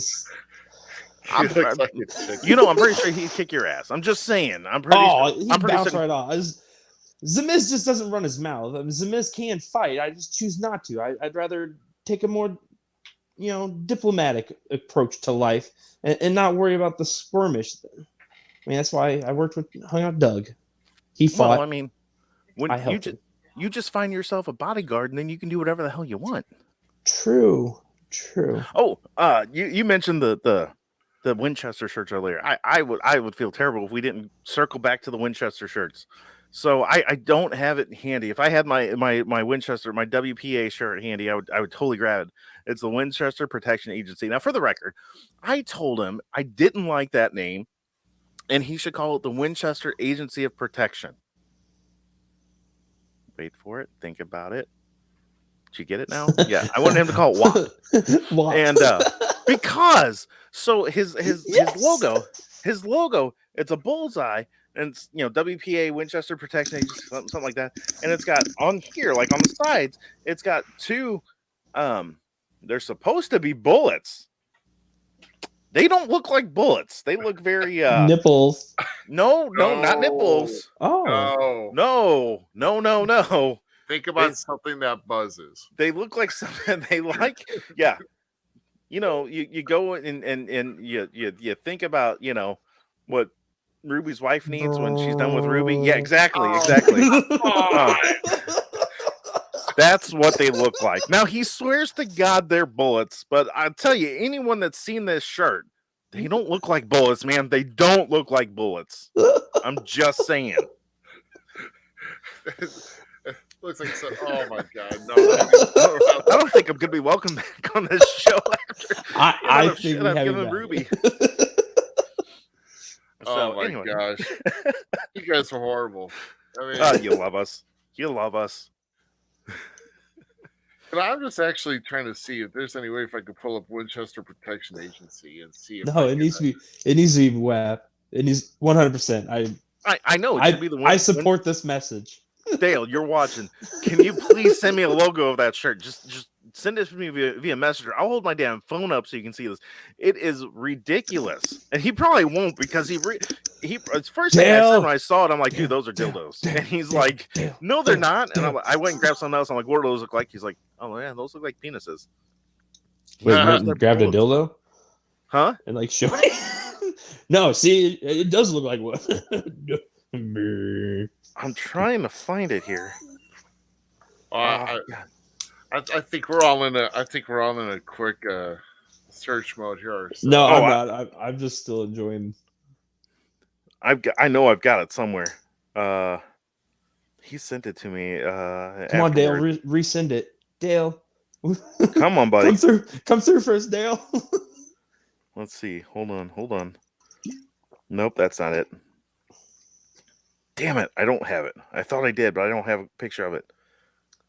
Yeah, I thought I probably would have had it too, but I don't know if I have. I'm going to try and look here real quick. You would have thought if you had a shirt made that you would have had a picture of it. I'm just saying. But no, I don't. I thought I had a picture of it. Maybe I don't. I don't remember. Oh, hold on. He sent me a photo. Ha ha! Dale, okay, with the win. There you go. Let's see. Yeah. Yeah, those are bullets. That's what I see. Are bullets. Let me tell you. Kendo sticks would have worked, Dale. Kendo sticks would have been a better option than the bullets. I'm telling you, dude. I would once again agree. Now, being the supporter of Dale, I am, because I'm not gonna lie. I brought Dale in, as my head of security and all that, and I did support him, and I bought. That's his second shirt. And I do own both Winchester shirt designs. I don't wear that one out in public very much. I'm sorry, Dale. I love you, but there's a reason I don't wear that in public a whole lot. He said it's a 40 cal. Okay, I guess that's the new name of it. And here you go on adamandeve.com and you type in 40 cal. That's what you find. It's just like a.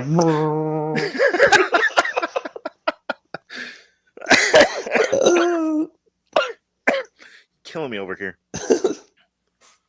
Absolutely killing me. Okay, I'm good now. Maybe. Dale is awesome. I'm not saying Dale's not awesome. I'm just saying his shirt design needed to be looked at by someone else. That's all I'm saying. I think the guy just wanted to make a quick buck and be like, yeah, that looks great.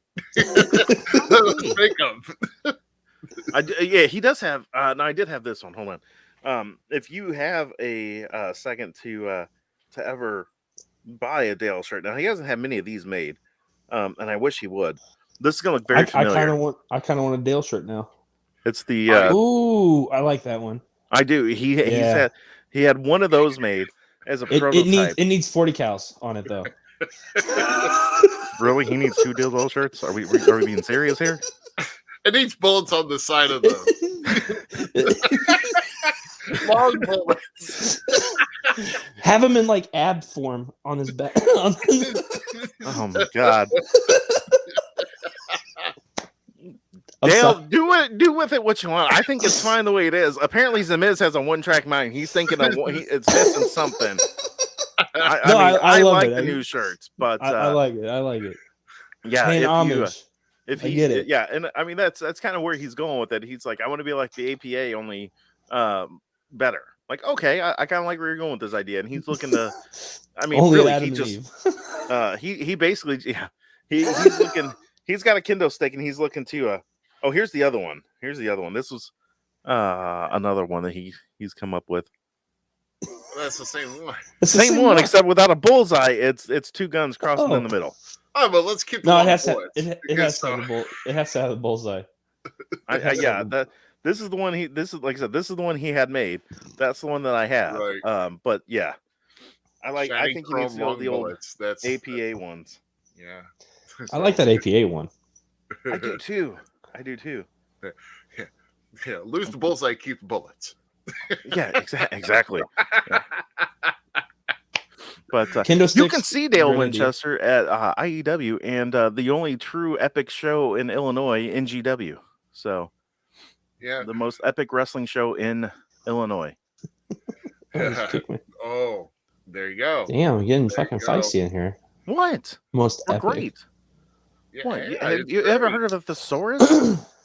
I mean, you can say we're good, we're the best. You know, we're great. You pulled up a thesaurus, and I'm like, what else? Oh, epic is a good word to use. We are epic. Epic is a great one. Yeah. I like it. I mean, I'm with it. You Yeah. will truly be epic once I finally grace that table. Well, if someone didn't catch COVID last time, you would have been there. Yeah, and it's I wouldn't true. have had to I work didn't with catch Guido. Actually, I didn't catch COVID. I'm the only one in the house that didn't catch COVID. Everybody else did. Well, and I'm not gonna lie. There's we put together a little. You know how WWE day after the pay-per-view puts together their little montage videos of the pay-per-views and all. Especially back in the day when you had to pay $65 for pay-per-view, and then they hawk Wait, you the still do that with AEW? Yeah, and they'd hawk the replay or it was full price and all that. He sent me another picture. Okay. We kind of put. Yeah, I thought. Oh no, this is different. Oh yeah, this was the original design. Oh, I was just That's hoping the it was a first one. dildo. No, Yeah, there's no penises What is on this it's one. like? It looks. Oh, it's a dude's face. I thought it was like a chick's chest. Yeah, when we brought him in, he was the big dog Dale Winchester. So there you go. Oh yeah, and I forget he's also head of security at IWA too. You can see Dale Winchester there too. Dale's a good dude. But we put together a montage video of the championship match between Chris Cade and Marcel Snipe for the heavyweight championship. And as much as I hate to say it, Zamiz, me and Guido were fantastic doing that. You go back and watch that video, and he and I called a fantastic match.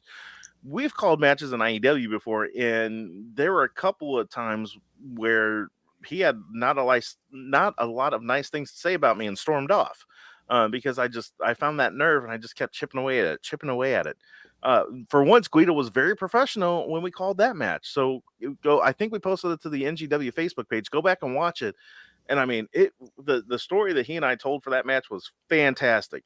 I think it would have been better if you were there, but we did an okay job. I mean, it's Guido. It is Guido. Guido's good. Guido's great. Like he does get mad a lot for weird things, but he has the personality of a potato.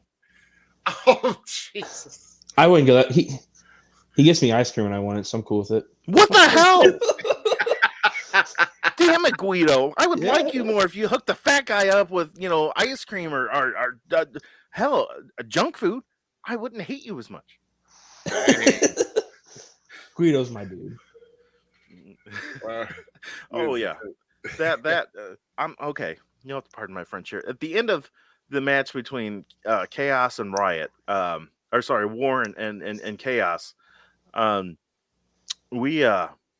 his words were as he stormed off, he told me to eat a dick. He stormed off, and it was pretty loud. Guido said eat a dick. Oh yeah, I pissed him off something fierce, and I told him to do something, get in the ring or talk, go interview someone, and he's like, "I hate you, go eat a dick," and stormed off from the commentary. Usually it's me slipping up saying the bad word. Oh, he was oh, he was mad. I've never seen Guido we give Guido a lot of hell. Because Guido takes a lot. We're the bad guys. We're the bad guy commentators, and we give him a lot of hell, dude. This was another God layer of Guido I've never seen. And yeah, among many things, he had a lot of not great words to say to me that night. So, oh, Guido. Oh wow, shoot. Well, speaking of appearances, I'm assuming maybe you're going to be in Granite City this coming Saturday, Jason? I cannot make it to that show. Oh, you cannot. Oh, no, okay. No, I've had previous obligations. I told Alan 6-7 months ago. I'm like, I will not make that show. Gotcha. There's I'll plug it on here real quick. There's a sci-fi convention in Collinsville at the Gateway Center called Archon.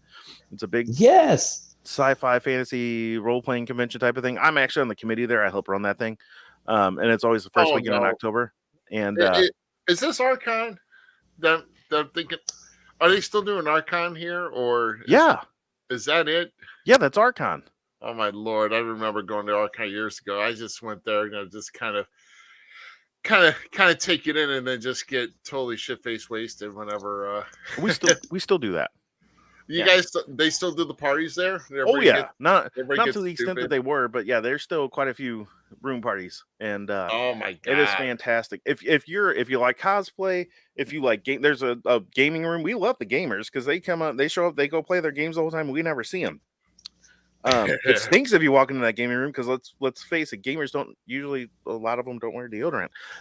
Hey, I take offense to that. I take offense to that. I said a lot of them. I didn't say all of them. I'm a gamer. I wear deodorant. I know what a shower is. Right. Okay, you're true. I actually started going to Archon probably about 15 years ago because all my buddies said it was a gaming convention. So I'm like, cool, let's go game. And it was. I mean, and now I'm on the committee to help run the damn thing. But yeah, I mean, they still do the unlimited beer. There's still room parties. It is absolutely crazy. If you like cosplay, if you like gaming, there's a big grand masquerade. ArchonSTL.org. If you want to see what I'm talking about, just go there, check it out. It's on Facebook as well. Yeah. Archon 45 will be Archon 45 this year. And we had FalCon here in Quincy. I think the last one I was at was 27. That was I think right before. That was your last one was right before I showed up. I think I showed up started going at 29. Dang. So yeah. Wow. Yeah, it's still going. Still, and we before the world ended, I think so 2019 was our last real Archon, and we had almost 2,000 people there. Oh my god, yeah. I mean it is massive at that center. We take over. If you've ever been to the Gateway Center for anything, we take up every square inch of that Gateway Center, every inch of function space they have, and all the function space in the DoubleTree next door. We take over every square inch of all of that. And I mean, that hotel room's been booked solid for 7 months. Like you have to get in there early. Oh, the room block, we opened up the room block, and within a week, the DoubleTree was booked. All the surrounding hotels in the area are, if not completely booked, they're 95% booked. Like, it's a big deal. It's a huge convention. And I enjoy what I do there.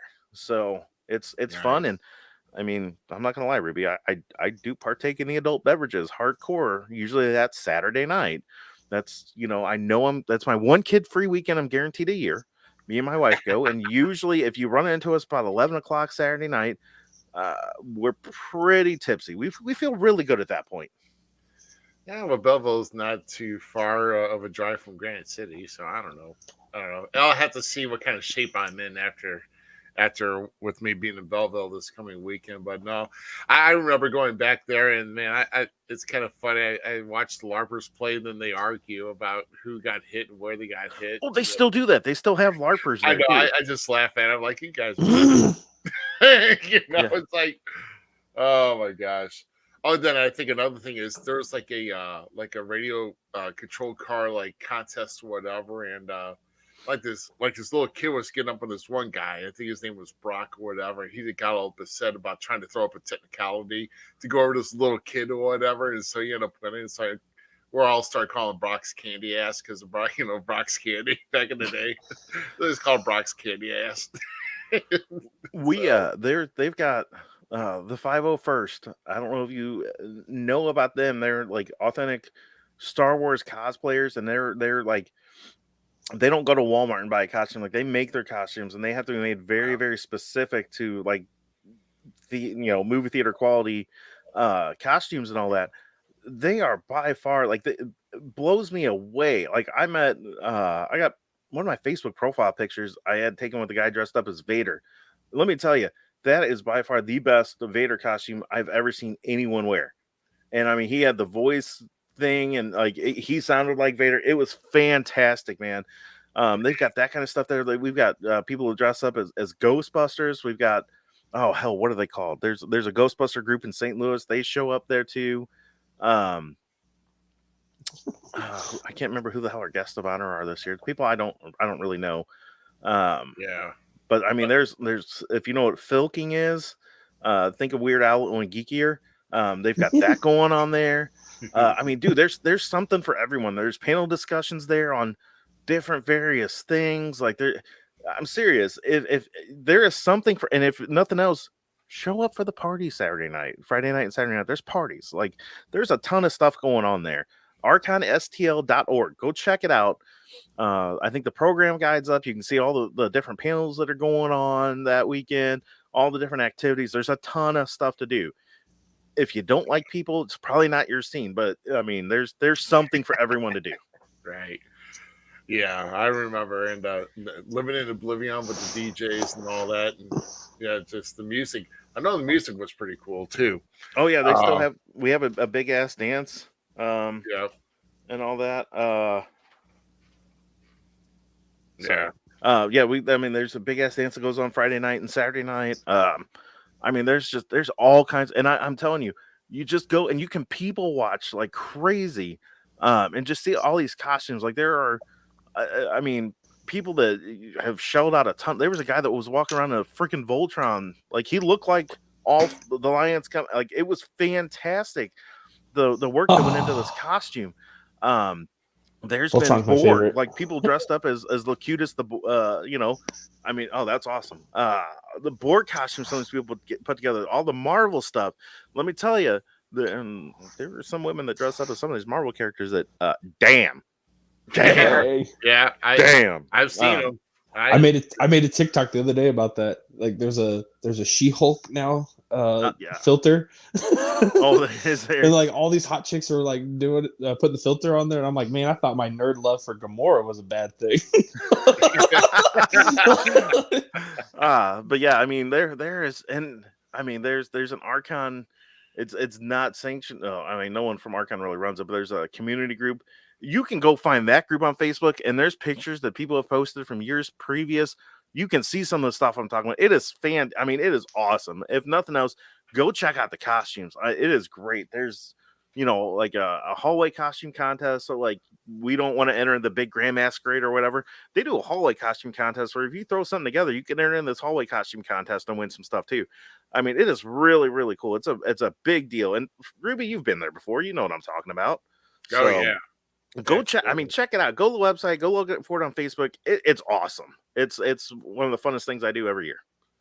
Yeah. There's a lot of good stuff. So I guess, well, I mean, I guess let's kind of plug and see where people on your next events coming up here overall, and where people can find you on social media. No, hold on. Zamiz is calling for a timeout. So real quick, while we got all that out of the way, can we please like talk about Paige or whatever the hell her name is now? What I want to know what your guys' thoughts on that is. Like, yeah. Well, I mean, I haven't really seen much. I mean, I haven't really seen her appearance come out, but I've heard that there's videos out there on that. But it's kind of weird. I do like the meme though about how they put a trios record on there, like that's false. The internet took that. Yeah. Great joke. But you remember how I told you a while back about like how AEW just hasn't had that right jump yet? Yeah. I might be onto something still. Dude, I don't think it's a good idea, man. She's not medically cleared from WWE. They're not going to just let her sit on the sideline and rot away. Look at they brought Edge, got healthy, he came back. Daniel Bryan got healthy, they brought him back. There's the reason they haven't brought her back, and I think it's a terrible idea for them to bring her back. Nikki Bella, I don't even think she needs to wrestle. I don't think she needs to wrestle. Dude, she's the female mouthpiece for some of those women in AEW, and the brains that she brings to the women's division there, I think she's the right catalyst to kick something off. I'm not saying she needs to wrestle yet. Because I'm hoping Tony doesn't pull one of the, look at all these guys that are supposedly wanting to jump that came over, thought the grass was greener thing, and then want to go back now because Tripp's in charge and stuff. I don't think he needs to pull the trigger on this one yet. You let her get truly healthy to where she can come back and do a match. If that's really even going to be a thing, though. We don't know. Is she ever going to wrestle again? If it's a thing, but I think she needs... Vicky Guerrero was one of the greatest heels in female wrestling, period. End of story. And she took like 20 to 30 bumps her whole career. Major bumps. Yeah. Okay. Paige doesn't need to be that way. She has the ability to be something more. And I think it's time for her to help the Britt Bakers, the Chris Statlanders, the Jade Cargill. I mean, although Jade Cargill doesn't need no help, that sexual chocolate is just ravishing awesome. And I said what I said. I'll be honest. I don't watch a whole lot of AEW only because like there's too much of it to watch. I have watched it. I haven't watched it recently, but man, just her going there. I don't.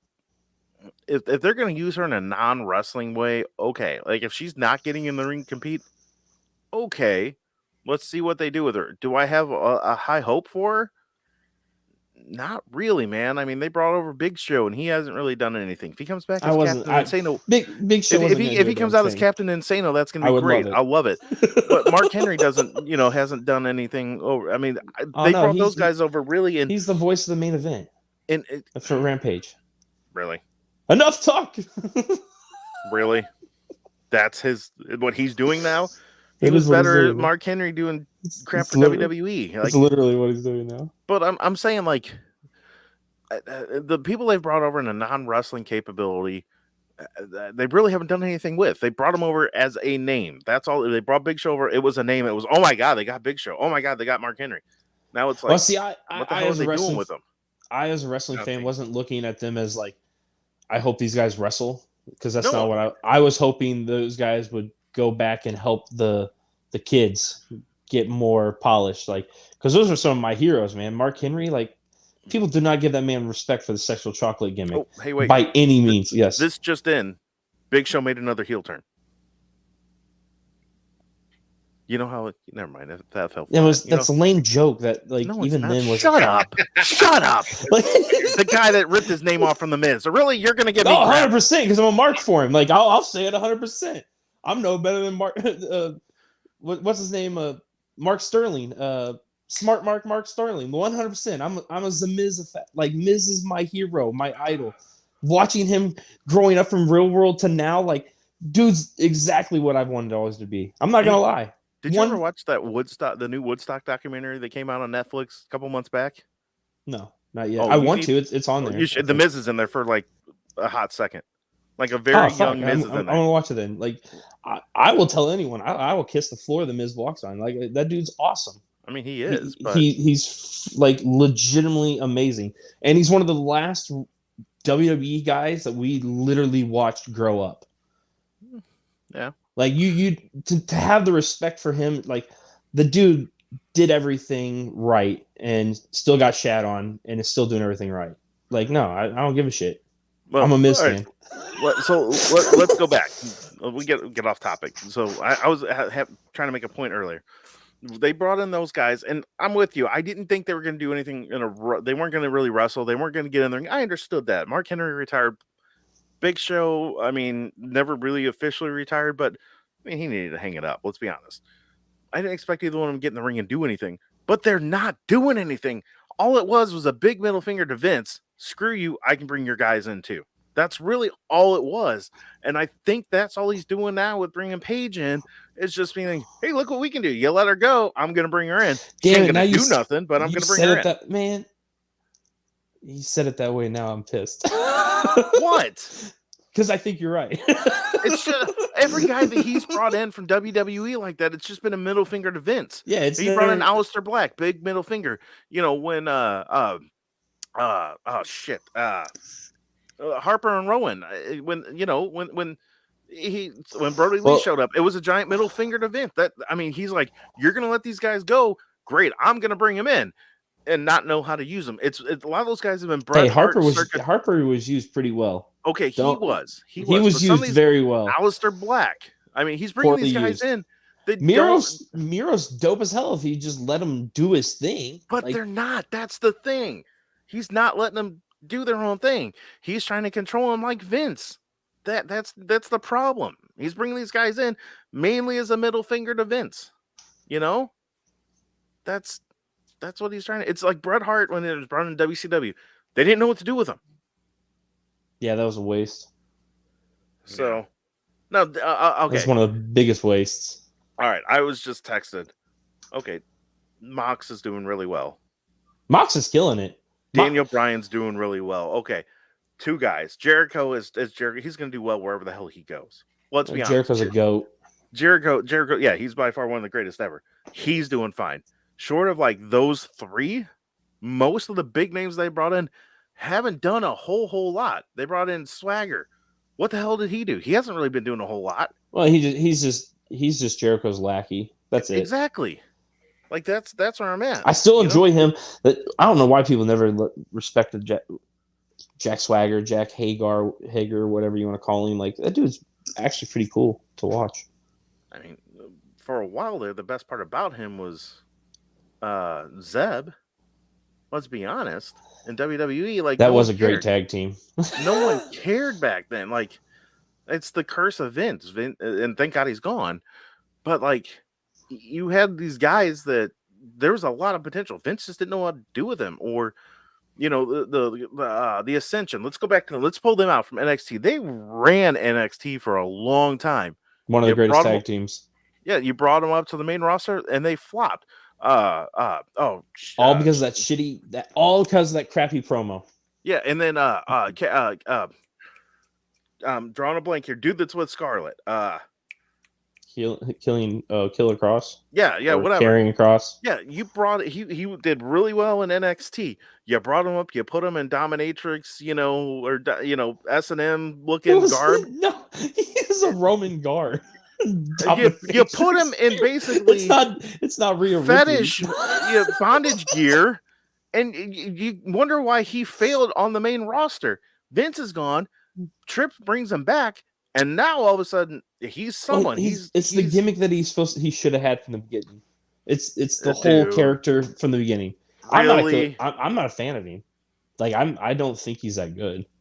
No. Me personally. Like I like him. He's okay. Like I like his look. I like that. I don't get it, but I'm not mad about him being there. I think him and Drew are going to kill it because they're if I'm not mistaken, they fought in Impact on one time. And that match was really good. They fought somewhere, if I'm not mistaken. I don't remember the last time I saw Impact on TV. I'm just saying. Yeah. I used to watch on Twitch. Yeah. Thanks. Yeah. I quit watching Impact when I went to the pay-per-view they had in St. Louis, Lethal Lockdown no, it wasn't Lethal Lockdown. What? Maybe it was. I don't know. They had an electrified cage. Yeah, and it was just the most. Yeah. It was the most ridiculous thing because whenever someone hit the thing, you heard them put the electrocution sound over the loudspeakers. I'm like, are you kidding me? I heard it was bad. Oh, it was terrible. They're one of my guilty I didn't pay for that ticket. I was excited. I bought a Christian Cage shirt there. That was the highlight of the night. Is I bought a Christian Cage shirt. They were one of my guilty pleasures. I'm not gonna lie, like in the wrestling world, because they were goofy-ish to the point to laughable at times. I mean. I don't care who says Matt Hardy saved Impact's life. Yeah. I don't care what anyone says. I didn't know they were still around, I'll be honest. They're still going to this day. There's some great wrestlers in there too. Jake Something, one of my favorites. He's been around the local areas too somewhat. Wrestling Glory Pro, I think Anarchy, if not mistaken, is another one. He's good. So, like, there's some great guys there that are fun to watch and stuff, and I just like wrestling, so I just try to indulge myself in everything. WWE's killing it right now. Yeah, like I always look forward to WWE program right now. It's been much better since Triple H has fully him and Shawn Michaels have fully taken over everything. So, I was hoping for the NXT Ruby an update. Okay, new logo, same still splatter. Oh no! They still got the fruit splatter. Yeah, oh, they at least this week they did. Maybe it's a slow transition. I don't know. I kind of hope maybe they tape multiple shows. I don't know. I don't think it's too live. I do have to say this too. Great moment on my part. I had R-Truth liked one of my tweets. Oh, I saw that. Yeah.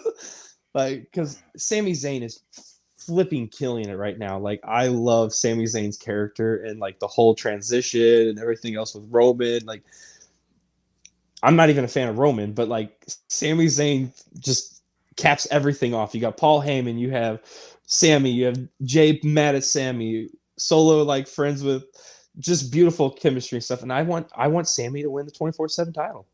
I want it to happen. I think this could be what we made like the hardcore title freaking amazing, but for the 24/7.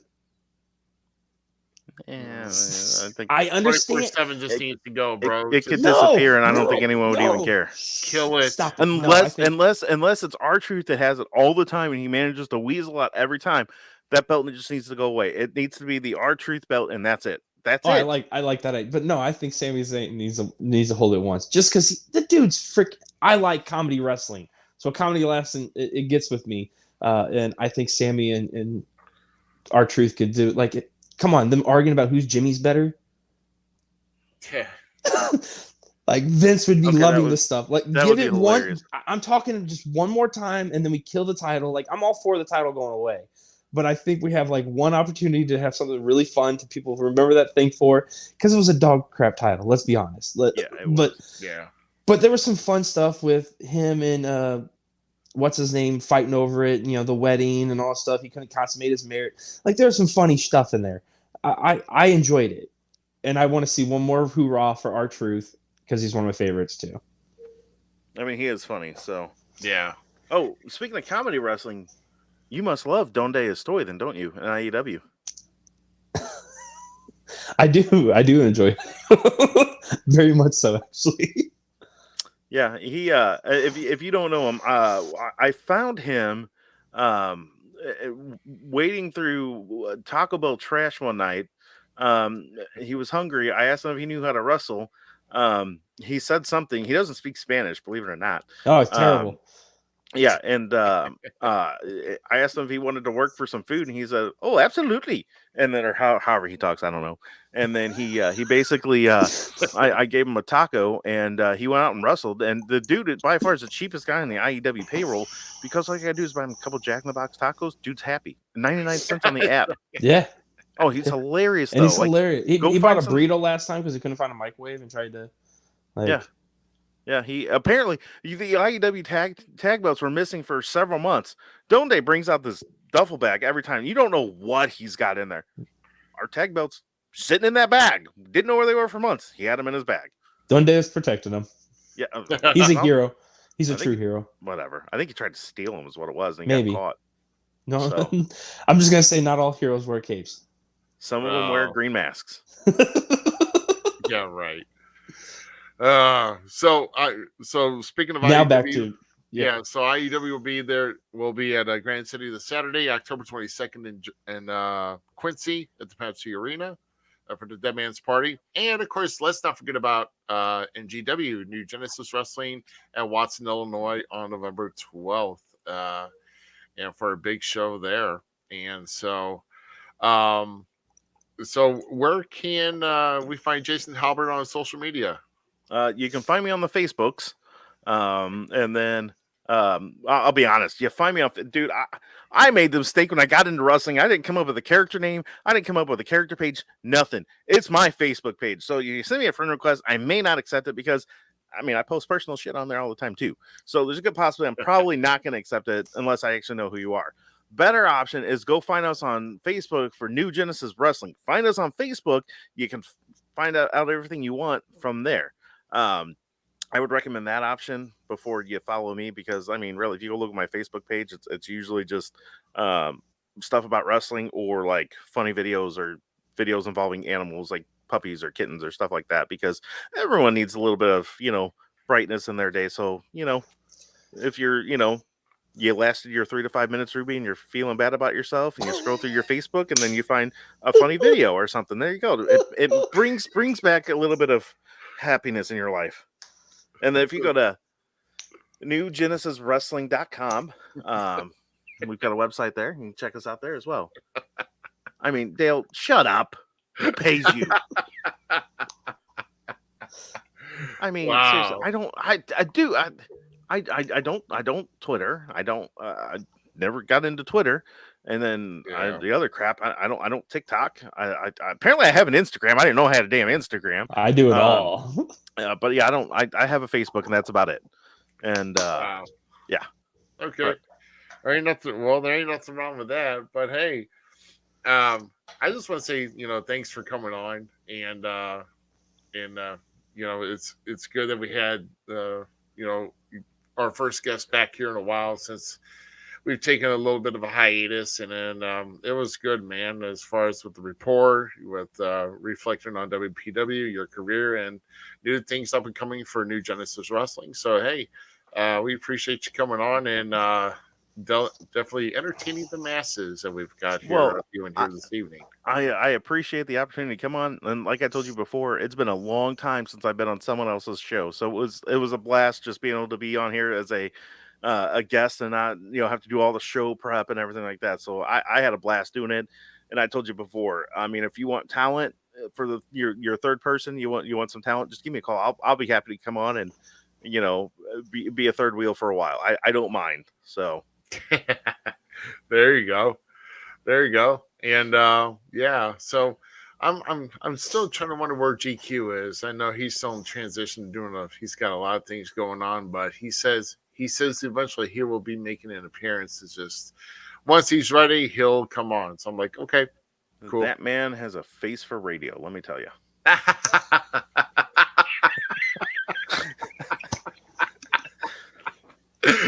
Oh my god! Oh my god! He has a face for radio and a voice for silent pictures. Let me tell you. That's great. GQ. Oh my god! Love you out there, buddy. GQ. Come on, dude. I'm being serious. It's okay. Yeah. Hey, Dale. Dale's coming at you right now. He's keeping your seat warm, and when you're coming back. I'll be back October 1st. Yeah. Okay, cool. Some things have happened. I'm able to make some shows. I caught, my wife and them caught COVID, so like things happen. Life happens. And then my kids joined Scout, they're still in Scouts, and I'm a Cub Master too on the side, guys. So like my kids. What the hell is wrong with you? What? Why the hell would you do that to yourself? I work with kids every day, dude. Like, so do I, man. I'm a freaking Cub Master too, and it's like, oh my god, why would I? Well, no, I work with actual kids too, and like my actual job is working with at-risk youth in my community. So, then okay, good for you. If you do something I couldn't do, absolutely nope. Oh, nope. Dude, I love it, man. You get paid to deal with kids. Cub Scouts, I don't get paid to deal with kids. That's a volunteer thing. I still do that. I still love it too. It's made me. It's something I've enjoyed, man. Like I'm getting to live my dream doing this kind of stuff in wrestling. I never thought I'd be here talking to you guys about wrestling or be able to share my experiences. Like just being a fan. Like I'm just a nerd. I'm a fat guy. I was one of the basement warriors. Actually, I wasn't, because I never really tweeted or texted on my basement. But I started We Talk Wrestling 10 years ago, just for me and my 6 buddies to bullshit us about WWE. That's all it was for. It was us to talk crap about our wrestlers. And then it became, what it is today, and then got my foot in the door with my good friend Douglas O'Shea, who we are celebrating October 1st in 30 years. So I have a lot to thank for. And then Ruby brought me on. My good buddy over here has sent respect, and I love what I'm doing right now. Yeah. Yep. Shit, it's gonna get better, and we're hoping that maybe next week we get Mr. O'Shea on here after. Oh, that'd be awesome. That'd be great. I can't be there next week, and so I can't actually say anything to Doug, because if I were there, I would actually be nice to Doug. But I just want to say this, Doug, if you're still watching, buddy, I appreciate everything you've done in the business in 30 years. You're the people that the fans love to show up to boo and to hate, and they love you to death. And I mean, on behalf of everyone in the wrestling, everyone in the IEW locker room that I work with, we all just thank you for everything you've done, Doug. And I mean, it sucks you had to go out this way, but at the same point in time, we're all excited to see what you're going to do from here on out. So I mean, there's other opportunities that are going to present themselves. So this chapter's over, and let's see what you're going to write next. And if you're out there and you don't like Doug, well, it's okay to be wrong. Exactly. Right. Thank you. No, Doug should hold his head high. Like, I'm so tired of him, like, being upset about this person. Screw all the jabronis. Douglas O'Shea is a good dude. Douglas O'Shea has always been a good dude. Douglas O'Shea wears his hearts on his sleeves, and all you keyboard douchebags, get off of him. Leave him alone. He's just trying to be him. Let him be. Doug, you were loved, my friend, and I am so happy to call you my brother. There you go. And hopefully we get him on here next week to kind of reflect on what happened on Saturday night. And of course, Z, you're going to be on there. You're going to be with us next week here too. So, hey, I'll still put his ass through walls though. Some Wreckfest. Just saying. Yeah, I know. Yeah, I know. I haven't turned it on here in a while. So, all right, man. Well, Jason, thank you very much for joining us here. And no problem. And then, of course, Z, as always, about my side. Thank pleasure. you, sir, as always. And I think that's what we're going to do. Oh, wait. Hold on. Oh, damn it. Yeah. Oh, yeah. Going out style. There you go. We're going to go in style. All right. So, for Jason Halbert and, of course, the Gem City Miles Miz, I am Rough Cut Rick Ruby. We thank you very much for joining us for episode number 71 of the Falls Count Everywhere podcast. And we will see you next week with more with more entertaining and more news and everything else. Who knows what's going to happen in the world of wrestling? But who we don't know. A lot can happen in a week. So we'll see you all later. And who's the rabbit? Yeah, we're out here. And hey, we'll see you next month in October on Sunday night. See you guys. Toodles. Thanks again for tuning in to tonight's episode of the Falls Count Everywhere podcast. Don't forget our friends at the following: Outside the Ring STL, the Searcher and Hide podcast, and We Talk Wrestling. The Falls Count Everywhere podcast is an LTX Enterprises production.